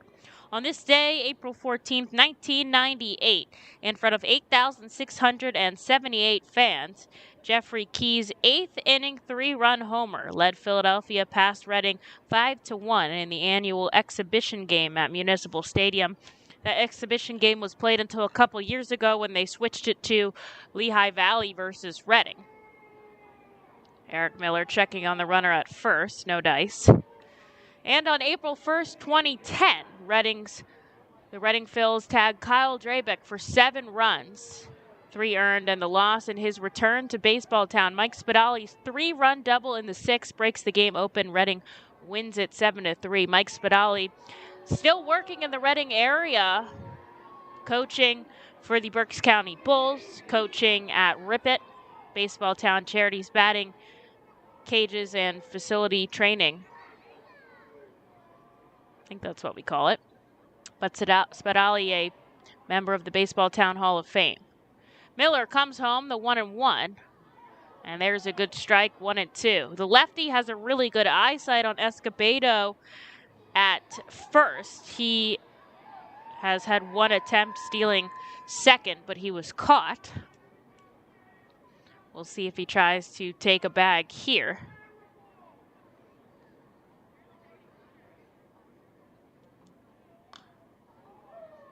Pop-up foul will go again.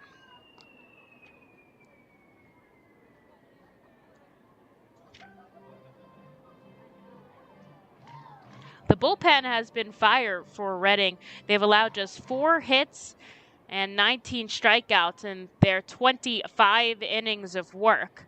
And so we'll see if they can keep Reading in this contest today.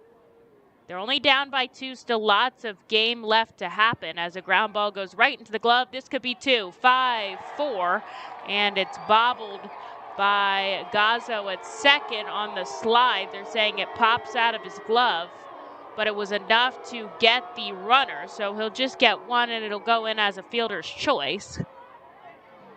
But a big 1 out on the board now. It was really in the slide by Escobado that made it come flying out of his glove. But Reading gets the lead runner, which is good. And so there's 1 down here for Will Brennan.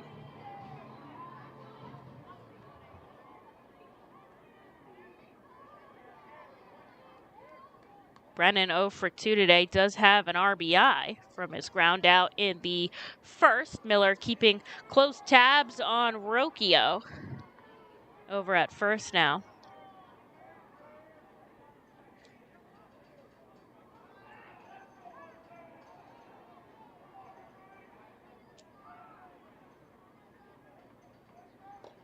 Miller comes home inside for a called strike. I was asking around what is the most Akron food item to eat at this ballpark, because I try at least one thing at every stadium I go around to. So if you've been at other parks in the Eastern League, feel free to give me some suggestions on what to try. Runner going, It is a ground ball on the left side. It trickles into the outfield. Vicuña coming up and covering quickly. And so the runner's going to have to hold. Good hit and run there performed by Akron. They have 2 on and just 1 out. So I think I'm going to try this. They've got this Latin street corn pop-up stand down the third base side. I think that's what I'm going to try one day this week. Smells pretty good. You know, it's like corn on the cob. It's got that cheese, like spicy mayo, I think. Or you could do it off the cob on top of some nachos. So I think that's going to be my Akron food to try here. Miller comes home on the outside corner. There is strike number 1. Sun beginning to set here at Canal Park. Baseball under the lights. The RubberDucks have 2 on and 1 out here in the bottom of the 5th. They lead by 2. Eric Miller working through these batters as Naylor lines this one into right. Here's the throw by Ortiz. Is there a play at the plate? No. And the RubberDucks take a 4-1 lead.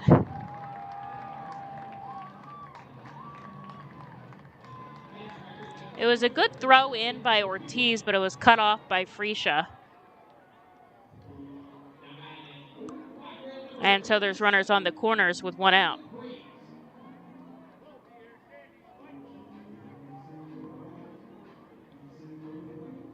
Here's Micah Priest. He's been on base twice today, once with a walk, once with a single.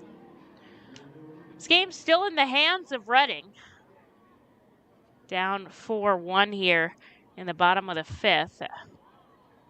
Miller looking over at first. Comes home inside. Marlins up 3-1 on the Phillies. They scored 3 in the bottom of the 4th. Lehigh Valley still in the rain delay. Clearwater still tied 3-3 with the St. Lucie Mets.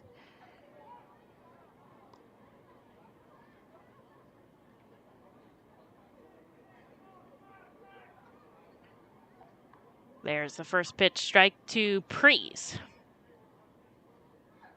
Middle infield back deep. Corner infielders holding on their respective base runners, with Brennan at third and Naylor at first. Runner going inside. Conley throws down. And the tag comes out of Guzman. Safe at second now, kind of eliminating the double play, is Naylor. 2 runners in scoring position for the RubberDucks, with just 1 out on the board here in the bottom of the 5th.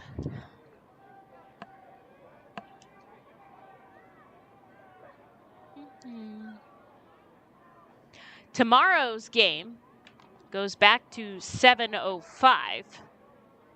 It'll be Adam Leverett versus Xavion Curry.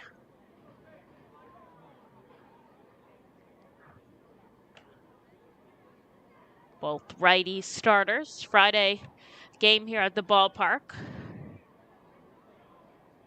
Infield comes in. They're trying to preserve the run at the plate. They'd rather get 1 out and get it at home.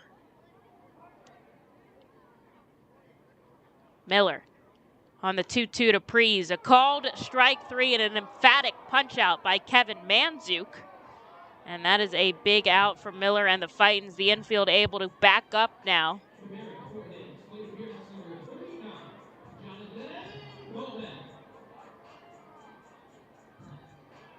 Jonathan Engelman comes up with 2 runners in scoring position. He's 0 for 2 today with the pair of strikeouts. Yesterday he came in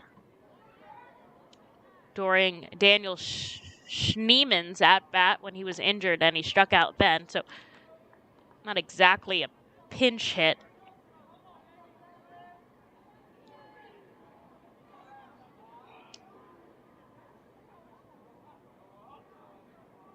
Eight strikeouts on the season in 30 at bats, and he'll chase for strike one here. 2 outs, bottom of the 5th. Akron has already plated 1 run. Reading trying to not give up anymore and get back to some offense.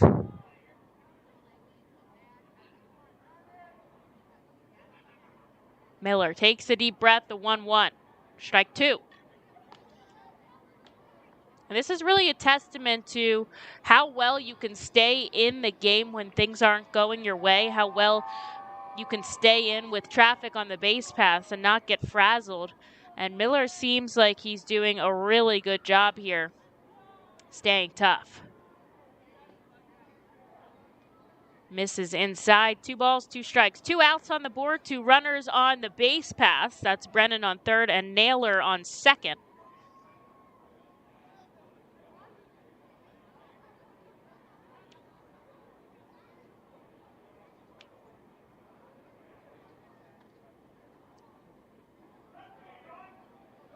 Here's the 2-2. Inside, ball 3. Let's make it interesting here. Miller's got first base open. 2 outs on the board, though, and a full count here to Jonathan Engelman.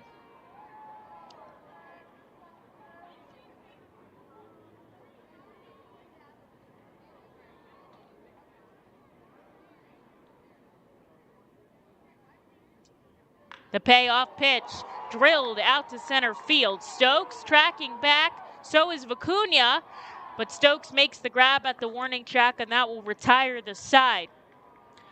Bo Naylor bats in a run for the RubberDucks, and they lead 4-1. Reading's turn to bat, top of the 6th. Here we come. The award-winning Reading Hospital Tower Health Character Pool Party provides an unforgettable night out with your family and friends. Enjoy a baseball game while swimming in the 87-degree heated pool directly behind the right field home run wall. Plus, 2.5 hours of all-you-can-eat buffet and photos and autographs with the crazy hot dog vendor and the Fightin' Phil's mascot band. Regular season tickets are $31 per person for groups of 20 or more. Give us a call today at 610-370-BALL. For top-flight local jobs, go with who you know.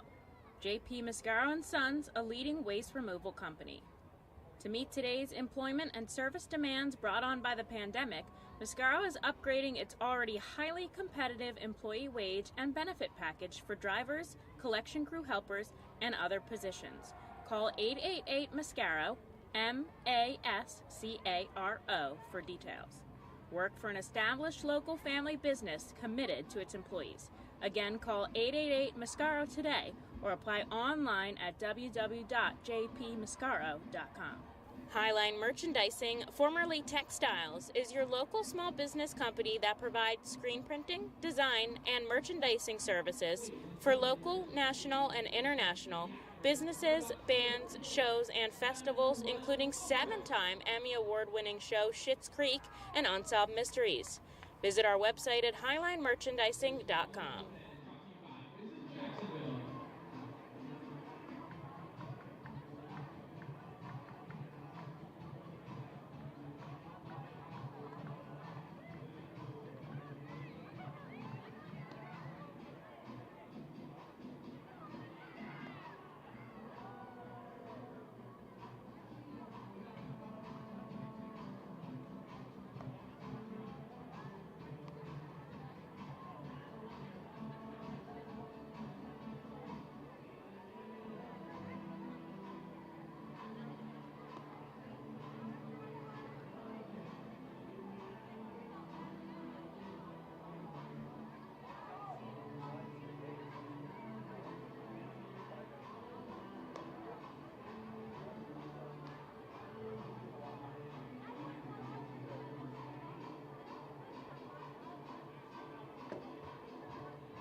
Well, Logan Allen hands off the ball here for the top of the 6th. Allen finished with 5 innings of work, 3 hits, 1 run, 2 walks, and 8 strikeouts on 80 pitches. So a pretty solid start for the lefty Guardians prospect, and he will hand over the ball to Manuel Alvarez here for the top of the 6th as Logan O'Hoppe takes the first pitch strike. Alvarez, an interesting choice after getting lit up on Tuesday night.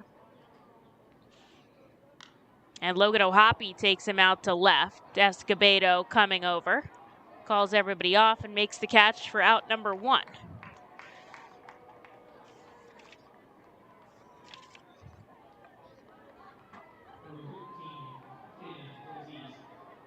Alvarez allowed the 3 runs that Reading had in the 8th inning on Tuesday night when they tried to come back. Ended up falling 5-4 that night, but a late rally allowed them to keep it close off Alvarez. Here is Jalen Ortiz.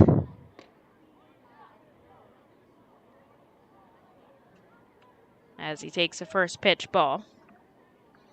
Ortiz, a double in the first, struck out looking, although was not quite happy about that call in the 3rd. Back-to-back balls. Gets ahead in the count, 2-0.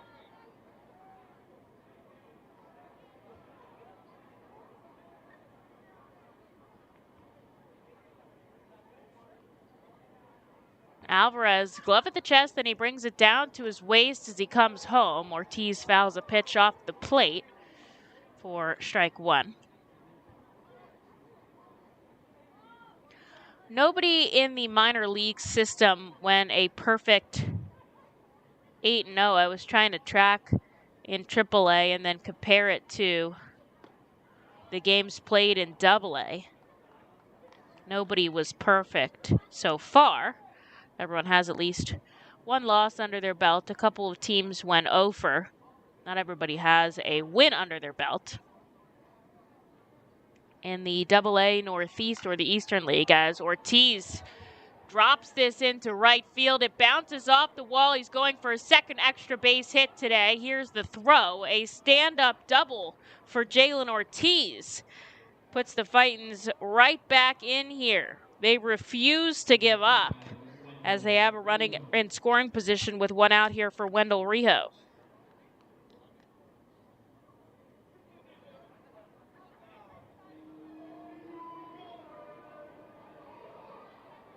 Anyways, nobody in the Eastern League has 4 wins yet. Everybody either 3-2 or 2-3. The division's pretty much split so far, which will make it nice and competitive.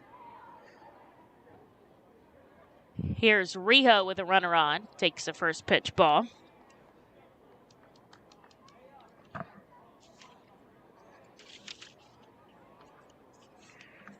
Rijo, the only batter on the team to ride a streak right now. He has got a hit streak of 4 dating back to April 9th. 1 single, 2 doubles, 1 triple, and 1 home run. So talk about filling out the stat sheet. As he takes ball 2 down and away.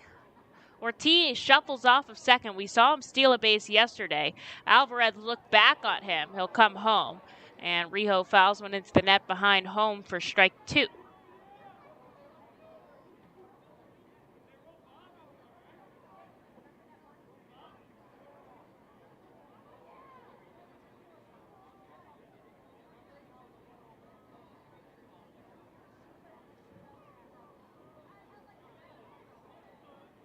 Alvarez deals. Rijo pops this up in right center. Brennan coming over. Ortiz is kind of do his best to tag. It's misplayed by Nova, and he's safe on third. It could have been close, but Ortiz got in there, and Reading has a runner 90 feet from home.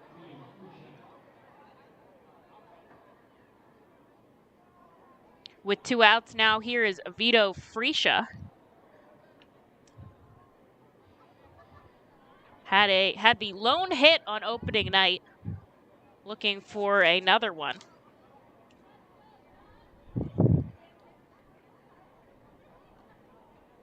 As the wind has shifted, it's blowing in now from center field.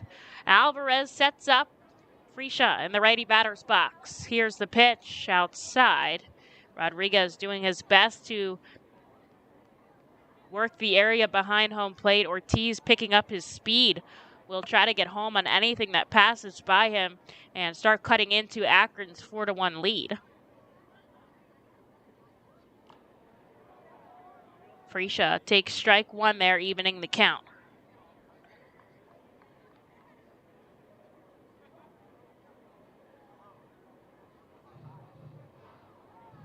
Reading 1 run on 4 hits, Akron 4 runs on 7 hits. Reading has been really fantastic in the field these past few games. They have not made an error since opening night, as Alvarez misses upstairs. They are 2-2 when they don't make an error in the field.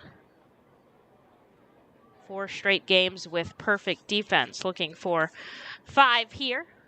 The runner on third and 2 outs. Alvarez sends ball number 3 to Vito Frisha.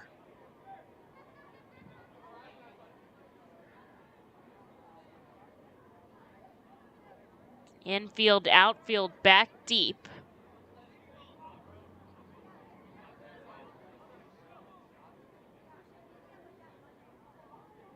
Ortiz takes his lead off of third, and there is ball number 4. So Frisha will jog down to first. Reading has runners on the corners here with 2 outs. It's Jonathan Guzman. Frisha's walked twice in this contest, and now we'll see a visit from the pitching coach Owen Dew as he comes out to talk to Alvarez. Last time we saw Alvarez in this series, 1 inning of work, 2 hits, 3 runs on 17 pitches. That was the 8th inning. They did let him stay in and get out of it, and he got out of it with a ground ball to Guzman. Well, that is interesting. So we'll see if Guzman can induce a different outcome here. Ortiz on third, Frisha on first. There's somebody warming up in Akron's bullpen. As Rodriguez comes back behind the plate, Owen Dew heads back into the dugout. And with 2 outs, Reading is trying to make something happen here.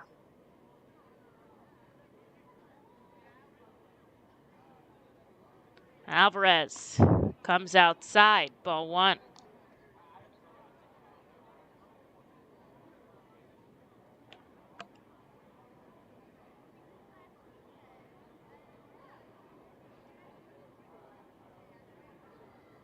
Ortiz on third, Frisha on first. 2 outs on the board. This gets past Rodriguez. A wild pitch sends Jalen Ortiz across the plate. And Reading has cut the deficit in half. Akron 4, Reading 2. Frisha shifts to second, and there's another runner in scoring position here for Guzman, who has a 2-0 count.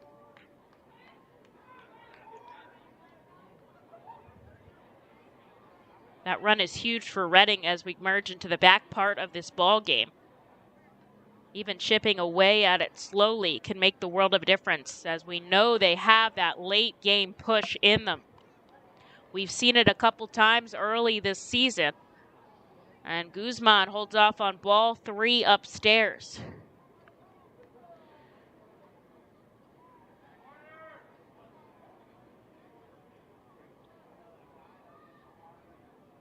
Alvarez looks back on second. Now he comes home.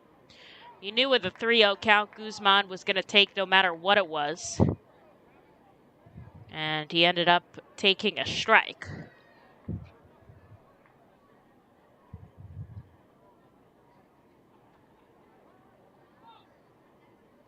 Time is called. Guzman steps back in the righty batter's box. Reading rallying with 2 outs here, top of the 6th. Ortiz already scored on a wild pitch. Way inside, ball 4. Guzman's going to jog down to first. Back-to-back walks by Alvarez. Puts 2 on with 2 out for Kevin Vicuña, who is still in search of his first hit. He's been making contact. He's been sending it into the field. I think it's finally time, but of course, we will see a pitching change as the acting, well, not exactly acting manager. I don't really know how to put it, but Juan de la Cruz is going to come in and take the ball away from Alvarez, and we'll see a pitching change with 2 outs and 2 on here in the top of the 6th. And we'll be right back while we see who is going to come out for the RubberDucks in just a moment. The Reading Fightin' Phils are proud to partner with the Berks County Mental Health and Developmental Disabilities Program. Together, we are striking out the stigma in order to raise community awareness about mental illness and the prevention of suicide. With 3 simple words, "Are you okay?" the hope is to begin a conversation to show Berks County that we care. Suicide affects and hurts everyone, but help is here, and we'll work together to help raise awareness about suicide and identify what we can do as a community to prevent it. People in need of assistance and support should call Crisis Intervention at 610-236-0530. That's 610-236-0530. Berks Immunization Coalition works to provide leadership and education in promoting age-appropriate immunization across the lifespan for all residents of Berks County. This is a coalition comprised of local physicians, nurse practitioners, school nurses, immunization coordinators, immunization advocates, and pharmaceutical representatives working to encourage continuity of immunization through medical resources. They focus on educating both the community and the providers. For more information, please visit www.immunizeba.org and click Local Coalitions.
Pitching change here in the top of the 6th inning. 2 outs on the board. It's Vito Freesia on second, Jonathan Guzman on first. Reading trails 4-2. They'll send Kevin Vicuña up to bat.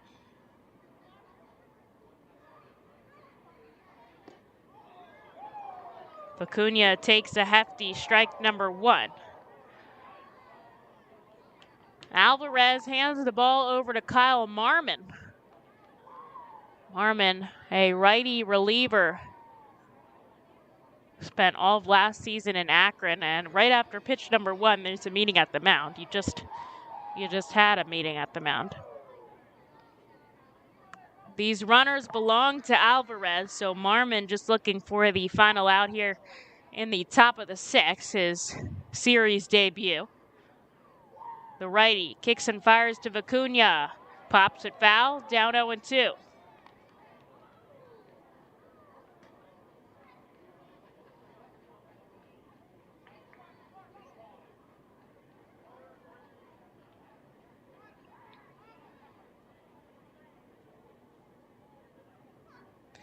Glove at the waist, Marmon looks back at second, now he comes home. Almost nicks the elbow of Vicuña, but he backs up in time, 1-2.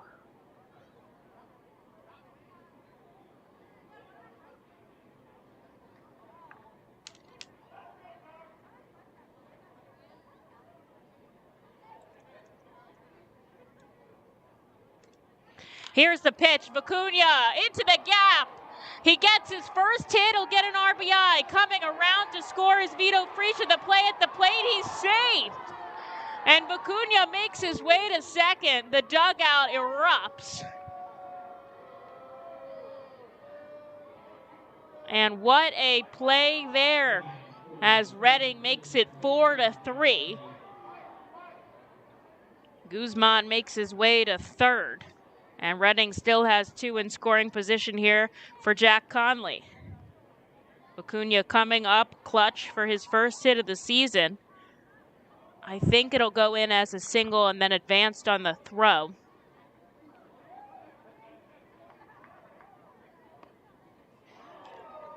Jack Conley takes strike one.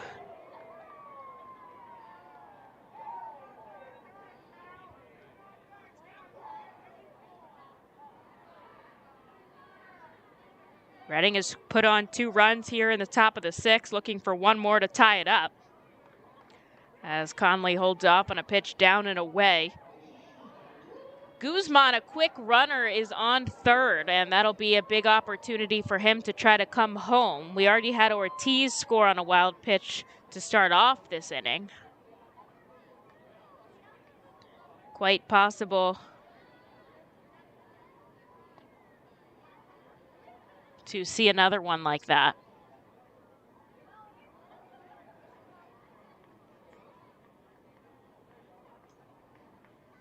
Two balls, one strike here to Jack Conley.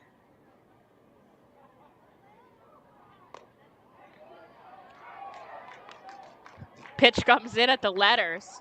Jack can't believe that's a called strike. He shakes his head at the umpire. He looks stunned. So 2 balls, 2 strikes, 2 outs, 2 runners on. Here's the pitch by Marmon, and it's a called strike 3 at the knees. Conley not too excited about that call, and the worst part is he's got to come right back out and sit behind or in front of the umpire. But Reading plates 2. Akron leads just by 1 now. Bottom of the 6th. Here we go in just a moment. We'll see who comes out to pitch for the Fightin' Phils. There you are in the great wide open when you hear it. Dinner time. When you're hungry, you're not going to let 5,000 feet of mountain get in your way. And if they try, that's what Kia's lineup of exceptionally capable SUVs with available all-wheel drive is for. The Telluride, Sorento, Sportage, and Seltos are how you know we take this pretty seriously. The SUVs and the dinner. Hurry into your local Kia dealer today. Kia, movement that inspires. Visit kia.com for details. Always drive safely.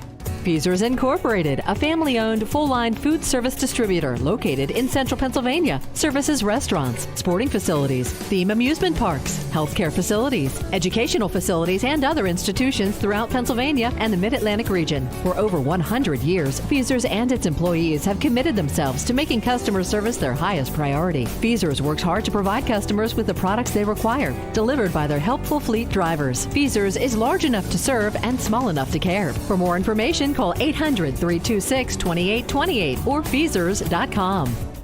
The Reading Fightin' Phils are proud to partner with the Berks County Mental Health and Developmental Disabilities Program. Together, we are striking out the stigma in order to raise community awareness about mental illness and the prevention of suicide. With 3 simple words, "Are you okay?" the hope is to begin a conversation to show Berks County that we care. Suicide affects and hurts everyone, but help is here, and we'll work together to help raise awareness about suicide and identify what we can do as a community to prevent it. People in need of assistance and support should call Crisis Intervention at 610-236-0530. That's 610-236-0530.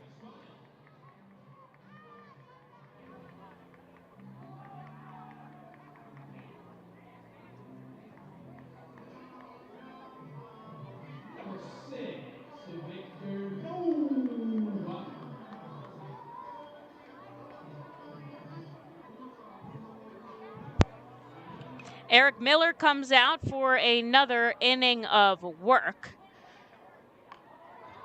as Victor Nola bunts a pitch foul. He allowed a run in the bottom of the 5th, but looking to send his team right back to bat. They are down by just 1 here in the bottom of the 6th. Miller, as I said, a former starter, has the endurance to go more than an inning of work as he takes on his second. 1 ball, 1 strike here to Nova.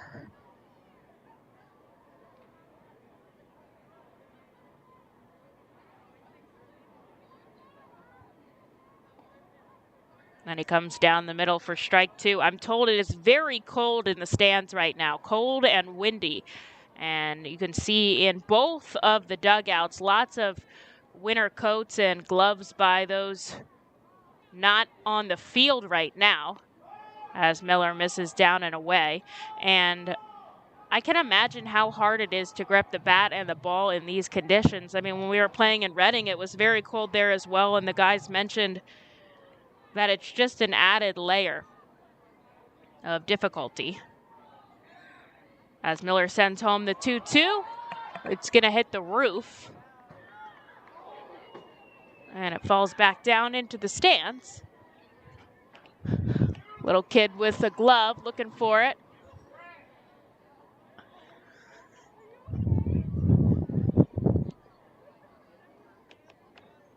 Miller gets the sign from Jack Conley behind the plate.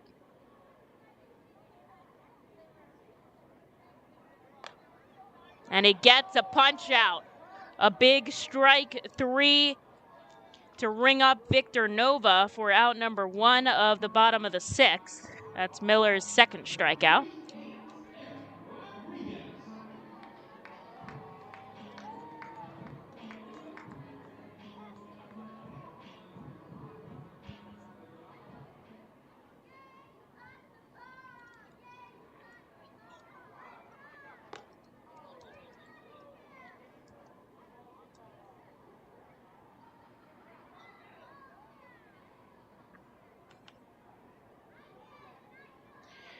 First pitch ball here to the number 9 hitter, Rodriguez. Then he takes a strike at the knees.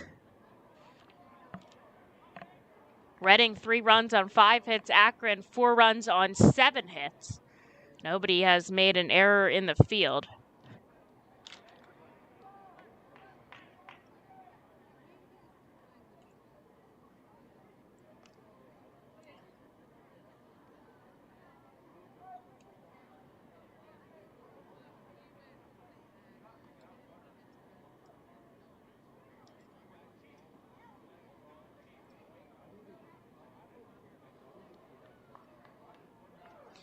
Two balls, 1 strike. Miller gets him to chase for strike 2. Radar gun not being very consistent here at the RubberDucks Park, so that's why I'm having trouble giving you the pitch speed here. Running on a little bit of a delay. But if it does come up, I'll be sure to relay it. As Miller misses inside, it's a full count. 1 out here in the bottom of the 6th. Just trying to put his team up to bat as quick as possible. Keep that offensive momentum rolling.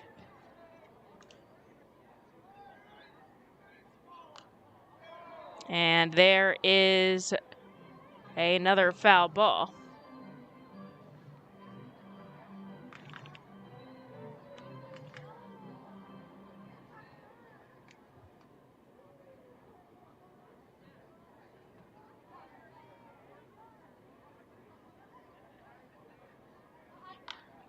Out to left goes Rodriguez. Coming over Vicuña, he makes the catch on the run, and there is a long out number 2.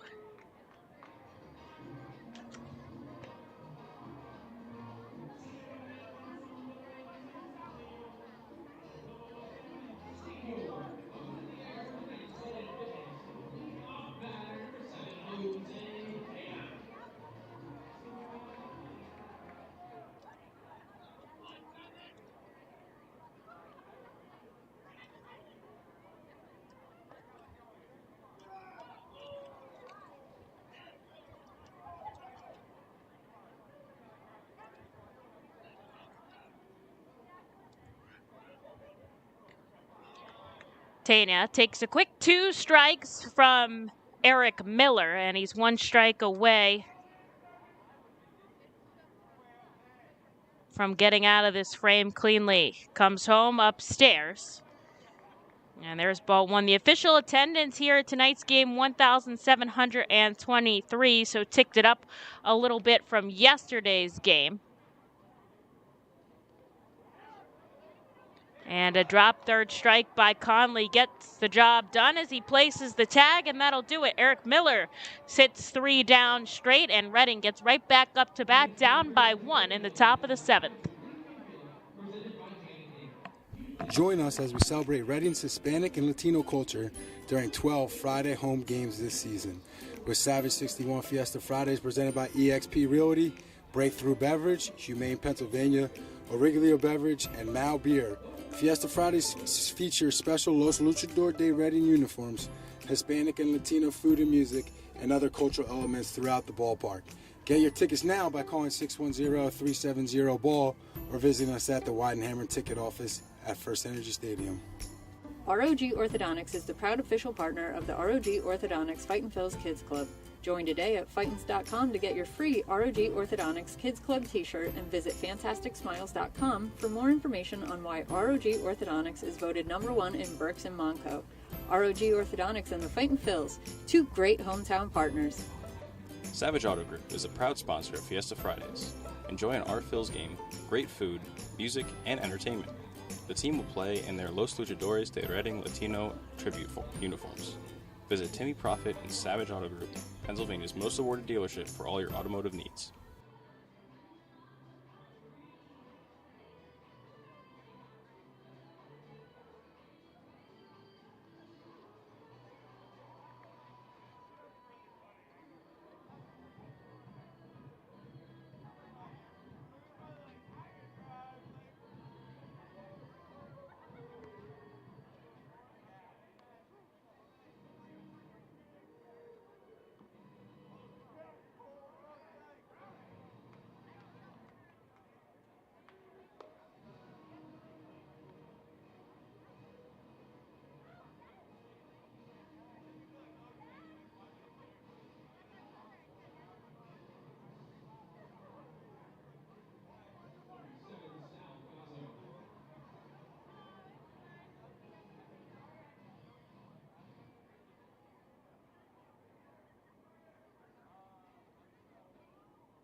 Salgazzo steps in first for Reading here and fouls one back. They trail by just 1 in the top of the 7th.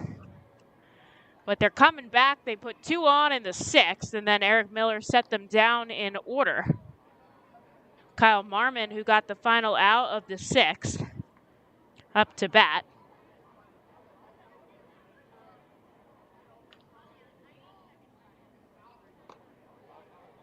Gazzo takes a strike on the outside, 1-2. Gazzo 0 for 2 today with a strikeout and a double play ball. Still looking for his first hit of the season. Only has 5 at-bats, though, as he takes a pitch above his head, 2-2. Sun officially set here in Akron, Ohio. Baseball under the lights, though it is cold in the Midwest right now. Not raining as it is in the Northeast as Marmon comes home. Gazzo puts one almost in our radio booth, and he'll keep going. Infield, outfield, back deep here for the number 9 hitter. And Gazzo is batting from the right side with the lefty Allen. He's batting from the left side here, but he goes down swinging for out number 1. And back to the top of the order, Reading goes as Madison Stokes steps up.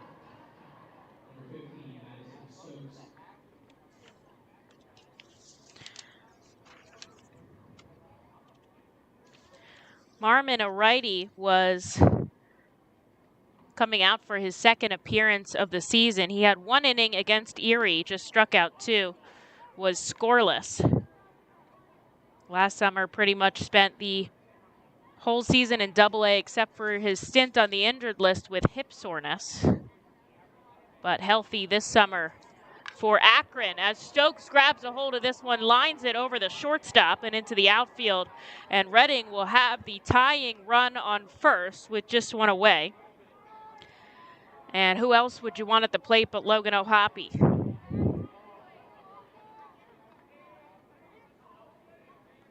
O'Hoppe 1 for 3 with a base hit, leads the team in hits. And just as the designated hitter today, so has more time to focus on his time at the plate. Stokes shifts off first as O'Hoppe holds off on an offering in the dirt. Reading could not be at a better spot in their lineup as well.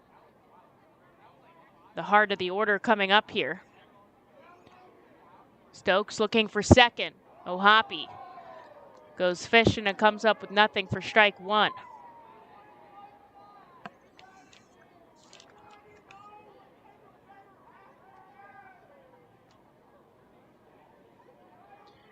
Instead, Marmon's going to go back to first, but Stokes really only a step off the bag.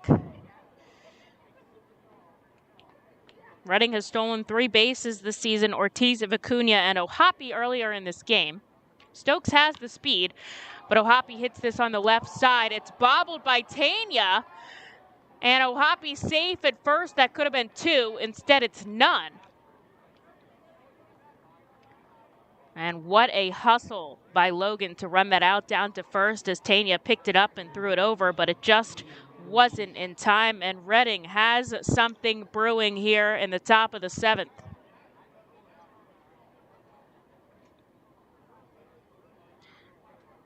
Only one out here for Jalen Ortiz, who has had a very good series and a very good game today. 2 doubles scored on a wild pitch. Swinging for the fences there, but instead he takes strike one.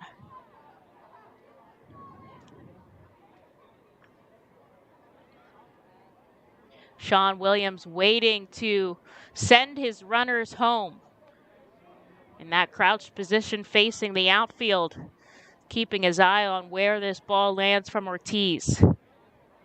Marmon looks back at second. He comes home. There's strike 2. It's Stokes at second, O'Hoppe at first after back-to-back singles. It doesn't look like anybody's warming up for Akron right now. Reading is going to have somebody new to go with in the bottom half of this frame, but the RubberDucks relying on Marmon here. The pitch, Ortiz chases down and away for strike 3. And the bat is going to rest on the shoulders of Wendell Rijo here. Rijo had an RBI double in the first. Seen a lot of success. Obviously, that walk-off on Sunday was due to his 2-run shot. So he's got the power, but also hitting for average here as he's filling up the stat line. A triple, 2 doubles, and a handful of RBIs as well. Reading just looking to tie it up here. In the top of the 7th, down by 1 as Marmon steps off, looking to throw it back to second. No one hit from his team was covering, and if he's not careful here, he's going to balk over a run with all of this movement on the rubber. Comes home to Rijo, who holds up ball 1.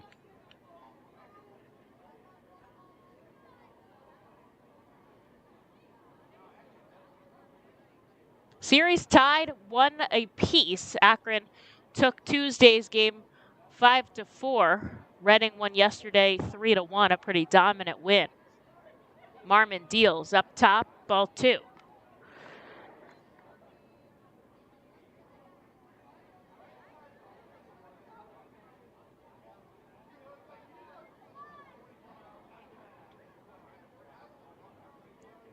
Rijo settles in that righty batter's box. Marmon with the 2-0. At the letters for strike 1. The reliever nearing 30 pitches here. 2 outs, though, top of the 7th. Reading has 2 runners on as Rijo calls time and steps out. Wind blowing, not as stiff as it was before, but still out of the ballpark towards center field. So could give Rijo a little bit of an advantage. Marmon comes home. Oh man, he wanted that pitch. Instead, he takes strike 2. Reading needs this opportunity here. They've already started to cut into Akron's lead. 3 runs on 6 hits. The RubberDucks 4 runs on 7 hits. They've got Stokes on second and Ohapi on first. 2 balls, 2 strikes, 2 outs. Here's the pitch. Rijo down the third baseline. It's fair. And making the easy play is Nova as he steps on third for the force out. That'll do it. Reading strands 2 runners on. They trail by just 1, but it's stretch time at the ballpark. We'll take a short break and see who's coming out to pitch for the Fightin' Phils. The Fightin' Phils know who to call for trash and recycling services. A proven winner, JP Mascaro & Sons. The industry leader for over 50 years. Trust the familiar Mascaro Blue Elephant to provide dependable, quality service for your home or business. That's JP Mascaro & Sons, one of the top companies in its industry. Trash and recycling services for home, business, and industry. We are hiring and have open positions in Berks County. Check our website for open positions at jpmascaro.com or call 1-888-MASCARO. JP Mascaro & Sons, ready to serve you. Berks Packing is a family-owned and operated meat processor located here in Reading, specializing in hot dogs, ham, specialty meats, and more. Berks Packing provides America's classic ballpark with quality products, including the highly acclaimed flat-top grilled hot dog. Join us for Berks Packing Sunday Family Fun Days at Sunday home games all season long at First Energy Stadium. Lidl is a normal grocery store with aisles and shelves and high-quality groceries. But only Lidl has really low prices. Like so low they're too good to be true. But true. Lidl, suspiciously low-priced groceries.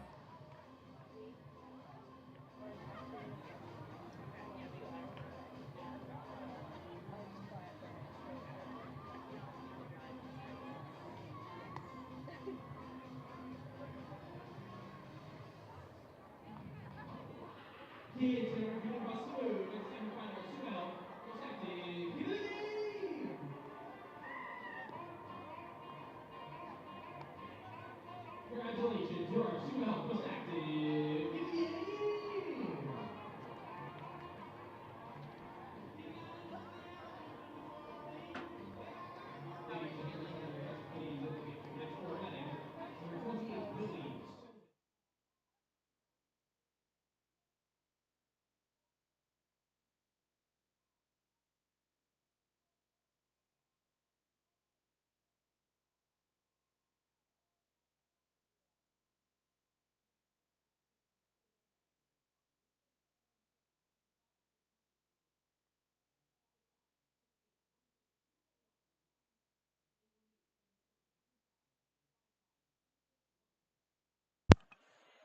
Eric Miller hands the ball over to Billy Sullivan here for the bottom of the 7th as Sullivan feels the wind on the mound right now, raising both of his arms above his head.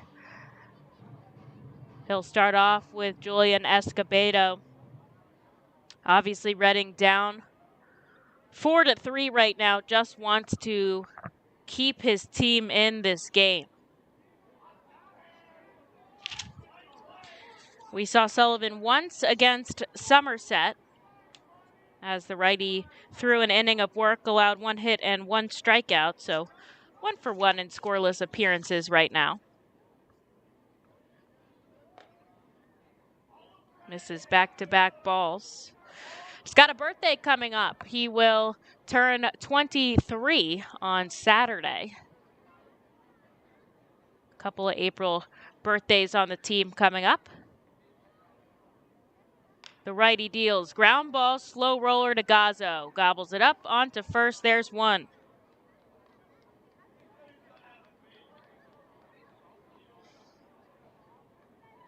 Here's Brian Rocchio, who's done a lot of the damage for the RubberDucks today. Had that solo homer in the 3rd, the RubberDucks' first of the season. Also scored in the 5th. which right now is the winning run for Akron. Sullivan looking for another ground out if possible here.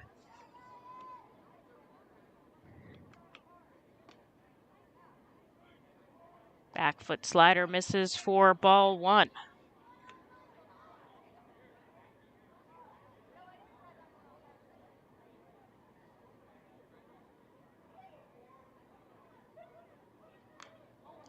Gets a foul ball back into the net behind home plate.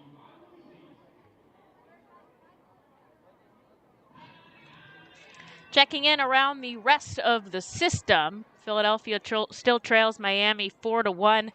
They are in the bottom of the sixth. As Sullivan induces a swing and a miss for strike number 2. Lehigh Valley is playing Worcester, and that was delayed because of rain.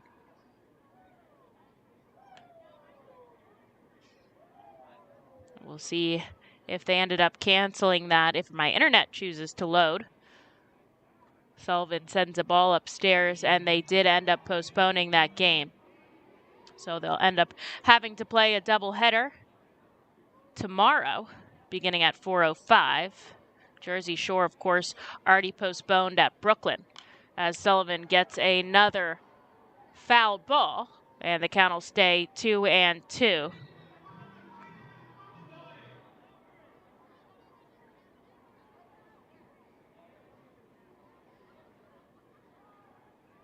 Sullivan has an interesting delivery, and we were talking about this over spring training, is that he's trying really hard to tone that down so that he can mimic it on the same way every pitch. When you have such a magnanimous delivery, it's hard to replicate that each pitch. And one, that makes it very tasking. It makes it exhausting.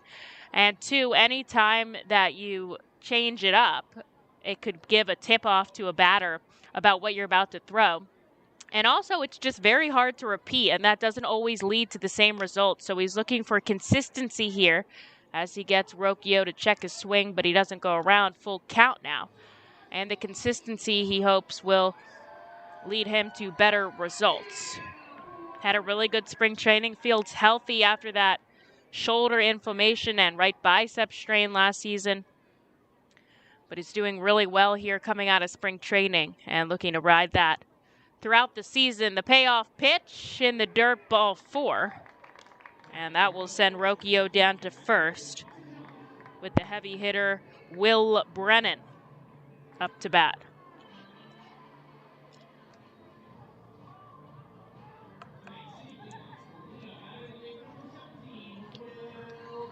Reading still looking to turn that traditional double play. Had one yesterday with the line out to Guzman, and they were able to tag the runner at first. But haven't got that turn 2 action yet. And I think this is a good time, as Sullivan can often induce ground balls.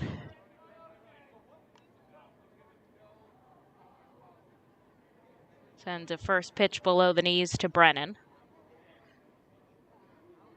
Gives a quick look as the righty turns around to first base.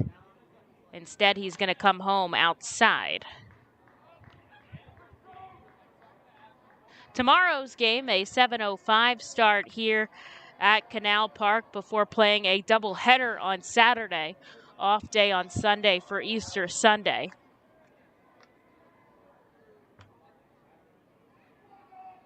Taking a couple steps off of first is Rocchio. Sullivan comes home and gets a perfect strike. Keeps blowing on his right hand, I'm sure, trying to keep it warm so he can grip the way he needs to. Against this lefty Will Brennan, instead he goes back to first. Rocchio able to come back in time. Akron has yet to steal a base. They've had a couple of attempts until today in the third inning when Micah Priest was able to take second safely. But that's about it. Up the middle goes Brennan into the outfield. Stokes charging. It'll just go in as a base hit. And advancing to second is Rocchio.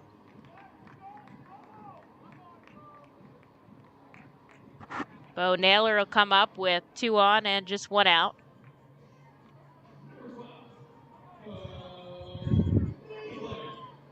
Naylor's been on twice today, a base hit and a walk. 1 out on the board here for Billy Sullivan and the Fightins. Just trying to stay in this game. They only trail by 1 run. Still a lot of baseball left to go, 2 full innings here.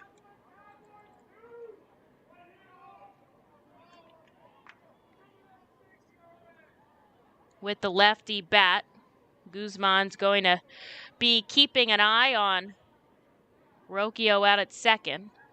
Great frame by Conley behind the plate to keep that in the strike zone.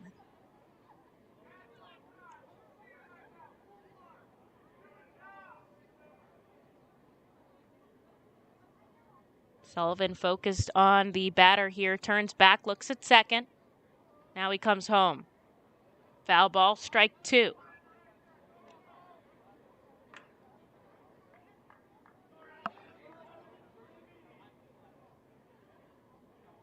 Reading 3 runs on 6 hits. Akron 4 runs on 8 hits. They made an error in the field. Reading has been clean defensively these past 4 games. Only making 2 errors on opening day, and that's it.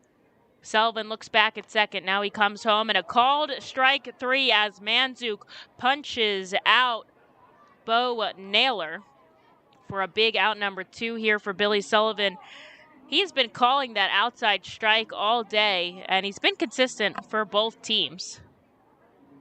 And so there's 2 away with 2 on here for Micah Priest. Priest had the day off yesterday. Back at first base tonight. Notched his first hit of the season in the 3rd. Sullivan looking to sit him down here and get his team back up to bat.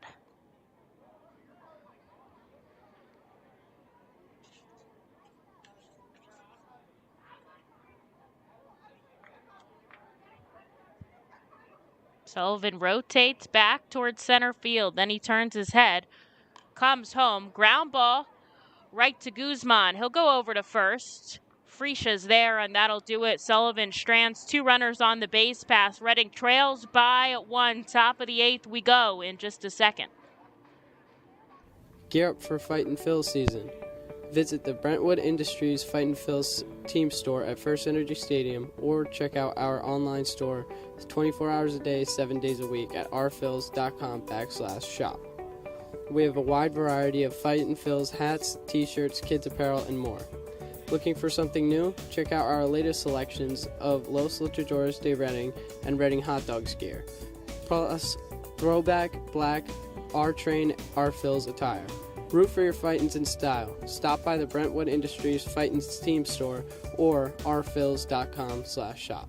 The sound of an ice-cold Corona is music to my ears. Oh, run that back. Dope. Now drop that beat. And hit me with the hook, player. Hey, whatever you do with your fine life, just do you, player. Relax responsibly. Corona Extra Beer, imported by Crown Imports, Chicago, Illinois. The Fightin' Phils know who to call for trash and recycling services. A proven winner, JP Mascaro & Sons. The industry leader for over 50 years. Trust the familiar Mascaro Blue Elephant to provide dependable, quality service for your home or business. That's JP Mascaro & Sons, one of the top companies in its industry. Trash and recycling services for home, business, and industry. We are hiring and have open positions in Berks County. Check our website for open positions at jpmascaro.com or call 1-888-MASCARO. JP Mascaro & Sons, ready to serve you.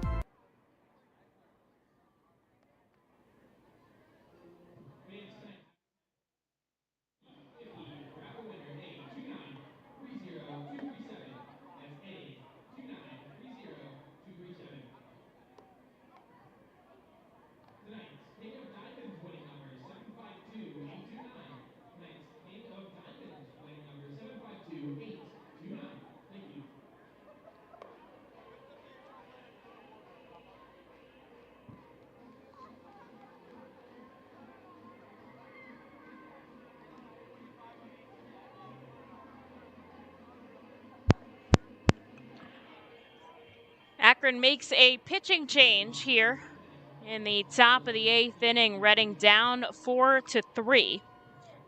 As Vito Fresia will start things off. It's Andrew Miziazik on the rubber as Akron puts up a lefty here. Fresia takes a first pitch strike. Miziazik, or Miz as I will be referring to here, was drafted by Cleveland in the 32nd round back in 2019.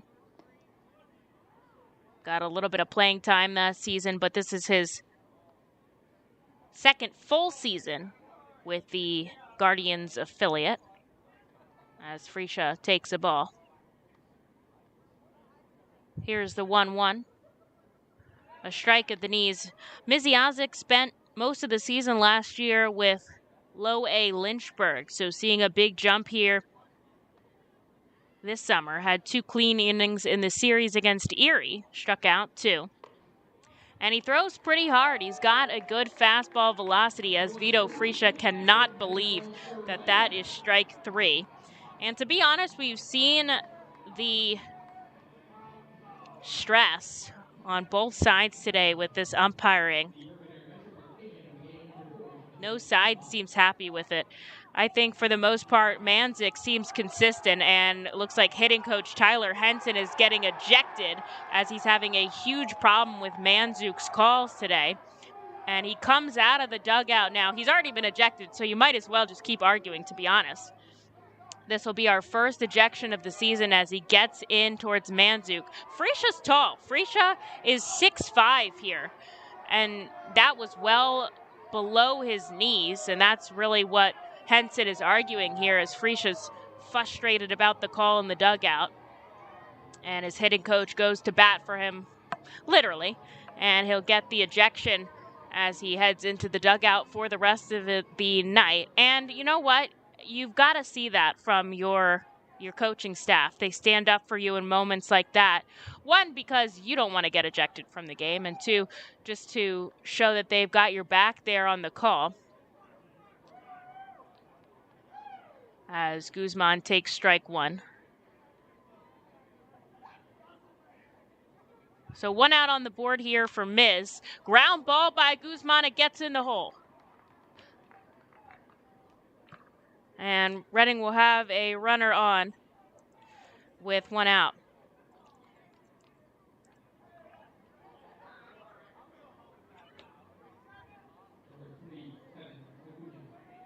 And here is Kevin Vicuña, who got his first hit of the season his last time up.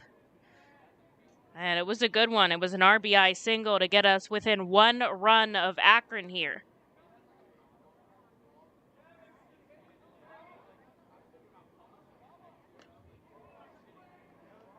Miz misses inside.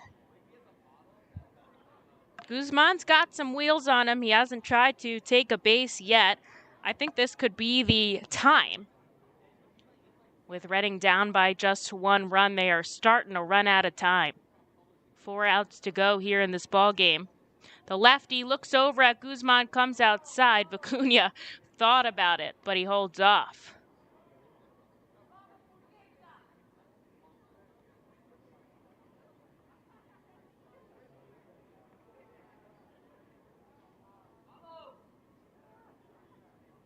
Right, he steps into the back part of the box. Miziazik comes home. Vicuña fouls back, strike number 1.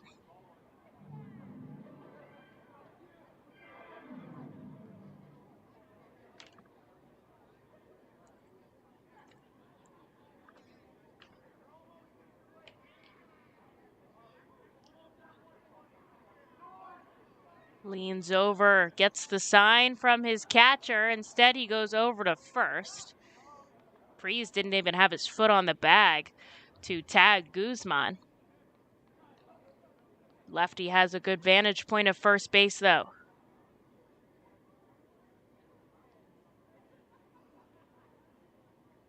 Runner going.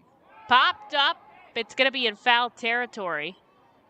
Coming over is Priest. He makes the catch, and Guzman hurries back to first. So there's 2 outs now, and it will fall on the shoulders of Jack Conley. as the righty is looking for his first hit of the season. He got that same strikeout call that Vito Fresia just had to end the 6th. And it had been called a couple of times, and I think that's really where Henson started to get frustrated and finally just had to unleash. And Mizyazik throws over to first, and they nab Guzman before Conley even sees a pitch. An eventful inning for Reading, as Mizyazik ends up facing the minimum. They go down in order. To the bottom of the 8th we go. I do believe we'll see a new pitcher, so we'll take a break, allow some warm-up time. Reading trails 4-3. K-Pool and Spa offers a variety of expert services for both in and above ground pools and hot tubs. They provide the service for Pool Pavilion at the First Energy Stadium and keep it clean and maintained throughout the entire season. Based in Reading, Pennsylvania, they've been family owned and operated for 40 years. Turn to K-Pool and Spa for the best value and professional service. International Fireworks is the official fireworks provider for the R-Phils. International Fireworks shoots all 33 fireworks shows throughout the R-Phil season, including 6 Mega Blast fireworks shows. International Fireworks also provides the pregame fireworks after the national anthem at each game. International Fireworks has a retail store in nearby Douglasville, Pennsylvania, where you can purchase all of your fireworks. Visit fireworksrus.com for more information about the International Fireworks retail store in Douglasville. Thanks again to International Fireworks, the official fireworks provider of the R-Phils. Looking for the place to have the ultimate family fun at the Fightin' Phils game? Look no further than Capital Blue Cross Funland. Capital Blue Cross Funland features the most exciting games and entertainment at the ballpark, including speed pitch, mini golf, ring toss and peach basket toss, mascot autograph booth, a bounce house, and the incredible giant inflatable slide. Bring your family to all the fun at their next R-Phils game at Capital Blue Cross Funland.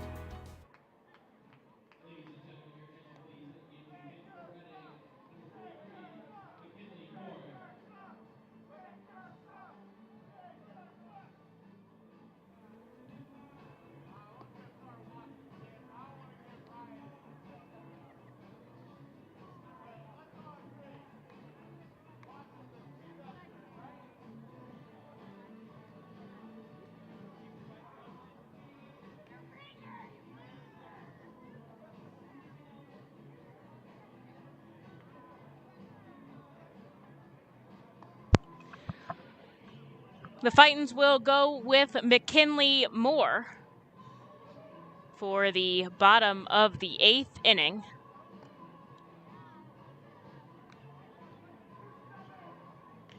As Moore throws his final warm-up pitches, Jack Conley sends the ball down to second. Well, a very chaotic 8th inning is the best way to put it, after hitting coach Tyler Henson got ejected arguing balls and strikes, a call from Vito Fresia putting the team in uproar here. And then Jonathan Guzman got picked off first. And yet the Fightins are still in this game. They are down by 1, and they are going with Moore here to sit down Akron so they can get right back up to bat. We've seen them rally late. In fact, most of their runs this season have come from the 7th inning or later, as Moore gets Engelman to pop this one foul. The righty deals for ball 1.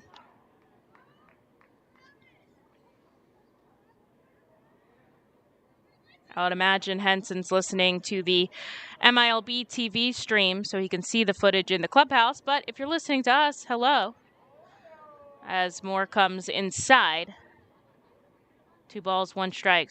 With Matt Vierling putting in enough service time in the major leagues, Moore entered the top prospect list after coming over in the trade for Adam Hazley from the Chicago White Sox. He is number 30 as he gets a ground ball deep in the hole at short. Guzman sends it in the dirt to Fresia. It goes flying by him.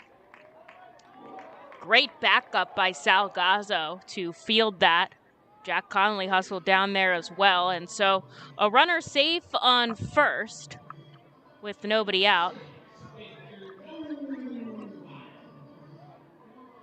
We'll have to see how they end up rolling it. That was deep in the hole. I'm not sure if a perfect throw by Guzman would have nailed the runner either way.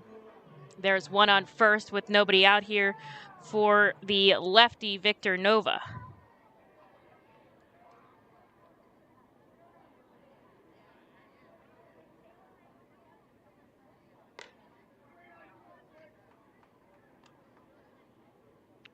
Moore misses inside for ball one. He had a really great appearance his first outing against Somerset. That was actually only the second time that the coaching staff had seen him pitch, since he didn't come over to the organization until March 26th, right as the team was leaving for spring training. As Victor Nova goes for a bunt, instead he pops it foul into the stands. That's strike one.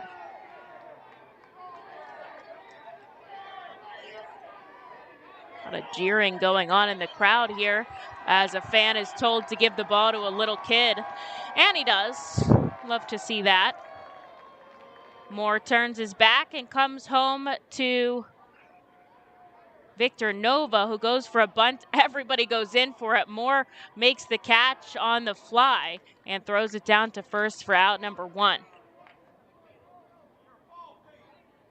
Very athletic play by the pitcher. They do score that as a throwing error by Guzman that allows Engelman to reach first. He slides over on that ground out. And here is the number 9 hitter, Eric Rodriguez. So Moore's first outing was 2 innings of work, 1 hit, 1 walk. That was it.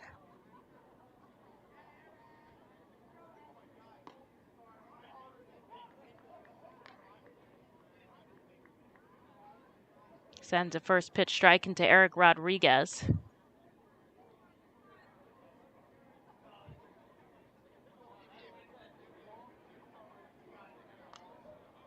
There's a foul for strike 2. Salgazzo creeping towards second base, keeping an eye on Engelman with the righty bat in Rodriguez. Wendell Rijo is pretty much playing directly behind third base, leaving Guzman to cover all the left side of the infield. But they get him on some high heat. 97 from McKinley. Moore strikes out Eric Rodriguez. And there's 2. That's a big out pickup there for the reliever with a runner in scoring position. Just trying to keep the Fightin' Phils in this game, down by 1. In the bottom of the 8th inning, to the top of the order goes Akron with Jose Tana. Moore glove at the waist out of the stretch here. He looks at second. Now he comes home outside. Reading will have the top of the 9th. They'll have 3 outs there, with Akron being the home team. As of now, they will not bat in the bottom of the 9th unless Reading has something to say. Here's the 1-0 by Moore. Same spot, same miss.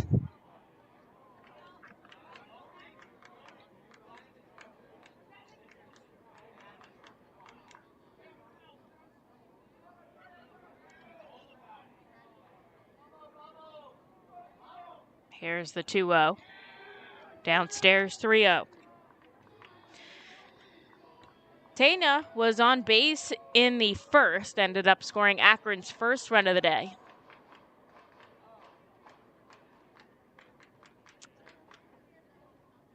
I'm looking into Reading's dugout, and I see Josh Akami holding a bat. He was not in the starting lineup today, is available as a pinch hitter for the 9th. Don't want to speculate, but I'm speculating. And there's a perfect strike by Moore. You knew 3-0 Tana was going to take no matter what it was. And the perfect time for Moore to send him a strike. Also available on the bench is Colby Fitch and lefty Hunter Marquardt. As a ball that gets through the legs of Conley is called a foul, and the runner that went to third has to go back. So a full count here to Jose Tana. 2 outs on the board. Akron's got a runner on second. Moore in the zone here. Here's the payoff pitch. It gets past Freesia. Misplayed by Ortiz. A run is going to score. He made a stop, and then as he tried to transition from his glove hand to his throwing hand, it just rolled under his glove, and coming around third and scoring was Engelman, and now Akron has a big 2-run lead.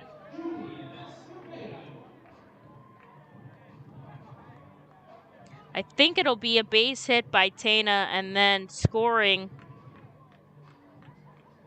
on an error was Engelman. But I'm not the official scorer. I don't get the call for that, so I just relay what they tell me. Runner on first, 2 outs. Here's Escobado. Good stop there by Conley. Ball 1.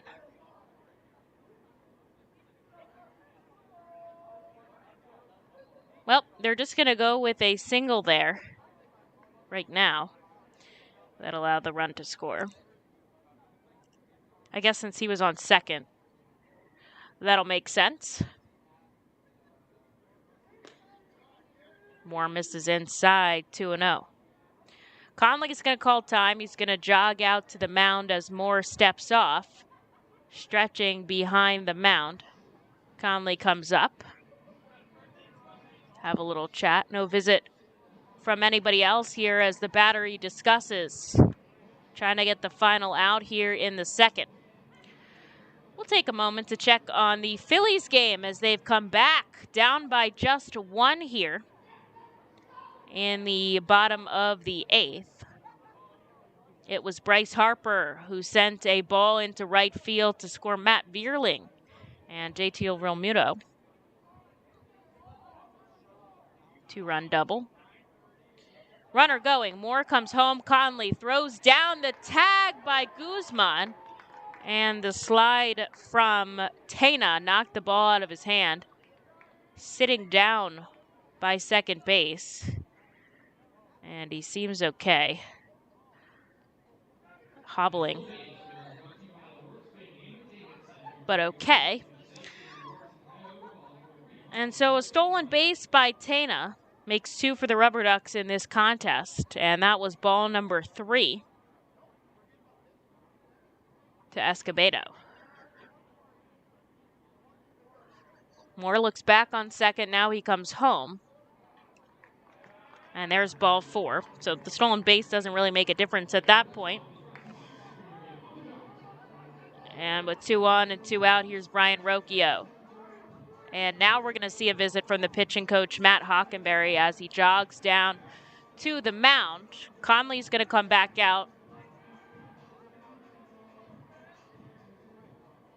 And they'll discuss the game plan to just get this final out. Give Moore a second to breathe.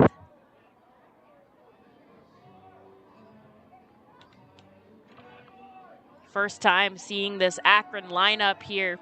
Conley's seen it a couple times throughout this contest. And the pitching coach relaying some wise advice, or at least just trying to give him a break here. Making sure everyone's on the same page. They break it up, and Hockenberry jogs back into the dugout.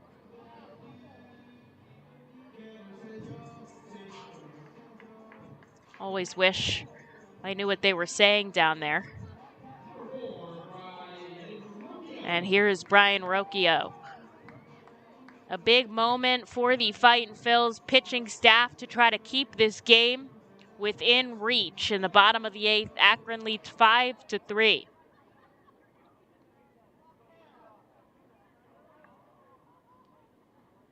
It's Tana on second, Escobado on first. Conley keeps a pitch in front of him. And it's ball number 1.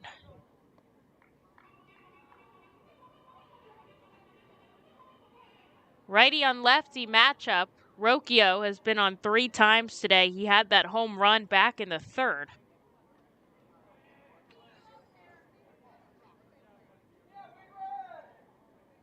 Moore looks back at second. He comes home. Outside, ball 2.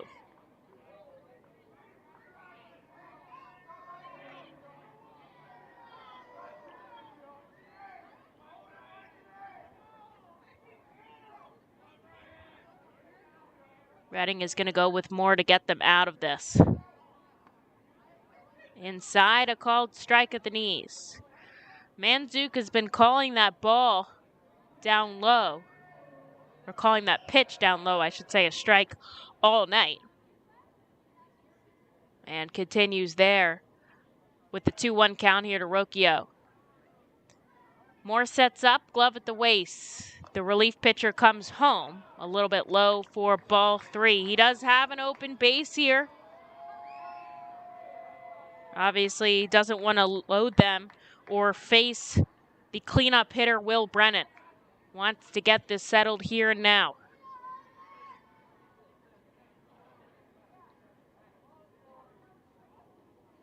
The pitch. Fly ball out to left, jogging over Vicuña. This should do it as he makes the grab for out number 3, but 1 run scores here. Reading trails by 2. Top of the 9th, they'll have 3 outs if they want to come back in this ball game, and we'll bring it to you right here in just a moment. You can add a delicious all-you-can-eat buffet to any Reading Fightin' Phil's game ticket for only $19. No need to visit the concession stands. You can add a 2.5-hour all-you-can-eat buffet to any ticket. This selection includes barbecue chicken, barbecue sandwiches, cheeseburgers, hamburgers, hot dogs, mac and cheese, corn, pasta salad, baked beans, potato salad, chips, fruit, cookies, and all Pepsi products. Call the Fightins at 610-370-BALL, order online at Fightins.com, or visit the Weidenhammer ticket office at First Energy Stadium. Unlike any other area in First Energy Stadium, the Savage 61 dugout suite puts you in the closest seat to the action on field, located just feet away from the diamond on the first base side. With covered seating, abilities in motion accessible seating, and the most unique view around, your group will thank you over and over again for this one-of-a-kind experience. Tickets for the dugout suite start at $25 and include options to add food and drink packages. The Reading Fightin' Phils are proud to partner with Mao Beer and Stockertown Beverage throughout the 2022 season. Mao Beer and Mao's Cinco Estrellas Lager, which is available in the Stadium Plaza Bar, has 128 amazing years of brewing history. Make sure to pick up Mao Beer and Mao's Cinco Estrellas Lager at First Energy Stadium at our Plaza Bar throughout the 2022 season and through our partner at Stockertown Beverage. Mao Beer will be on site for all of our Fiesta Friday games with samplings of their amazing Cinco Estrellas Lager. Mao Beer is a proud partner of the Reading Fightin' Phils and all Fiesta Friday celebration games. Mao Beer, the 5-star taste and quintessential beer from Madrid. Please drink responsibly.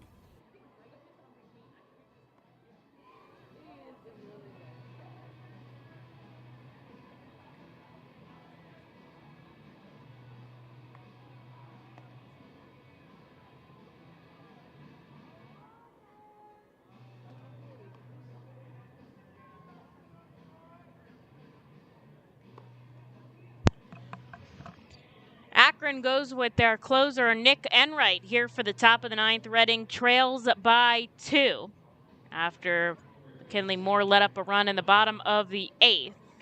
Jack Conley, who was up in the plate but didn't get a pitch after Guzman was picked off at first, will start us off here.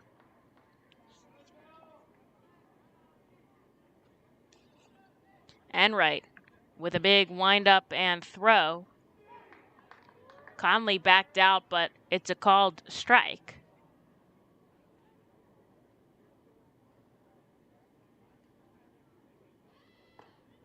And he chases for strike 2. Gazzo in the on-deck circle, but I see Josh Akami at the top of the staircase. As Enright kicks and fires, he checks his swing, but does not go around. Nick Enright saw last season here at Akron. Pitched a .341 ERA in 58 innings of work. Was a 20th round draft pick back in 2019. Conley goes up the middle. Rocchio ranging over. Makes the play. There's one.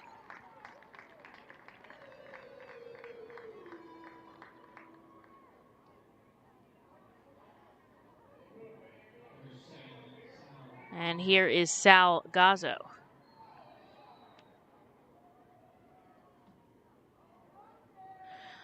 Gazzo, the switch hitter, we've seen him bat from both the left and the right side today. Right now, he's in the lefty batter's box against the righty Enright.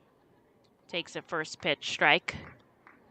He can choose to go back and forth between each box throughout the game, but once he picks a side, he has to stay in it for the entire at-bat as he takes strike 2 quickly. And right, a Virginia Tech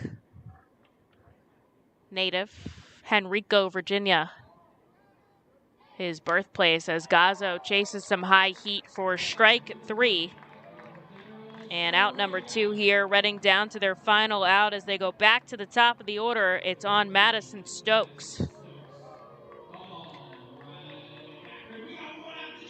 Stokes, 1 for 4 today. Had a base hit in the 7th. Reading trails by 2 here. But at a good part of their order, Stokes sends this out to center. Brennan barely takes a step, but can of corn to end the game, and that'll do it. Reading battles here, but they fall to the Akron RubberDucks 5-3. It was a good push, but just couldn't seal the deal as they dropped game number 3 of the 6-game set. Tomorrow's game, a 7 o'clock start. Reading will send up Adam Leverett on the mound to face the righty Xavier Curry. And that'll be a fun game on Friday night here in Akron, Ohio. Fans, thanks so much for joining me on the air. Emily Messina here live from Canal Park. We'll be bringing you game 4 of the series tomorrow night, 7:05, first pitch.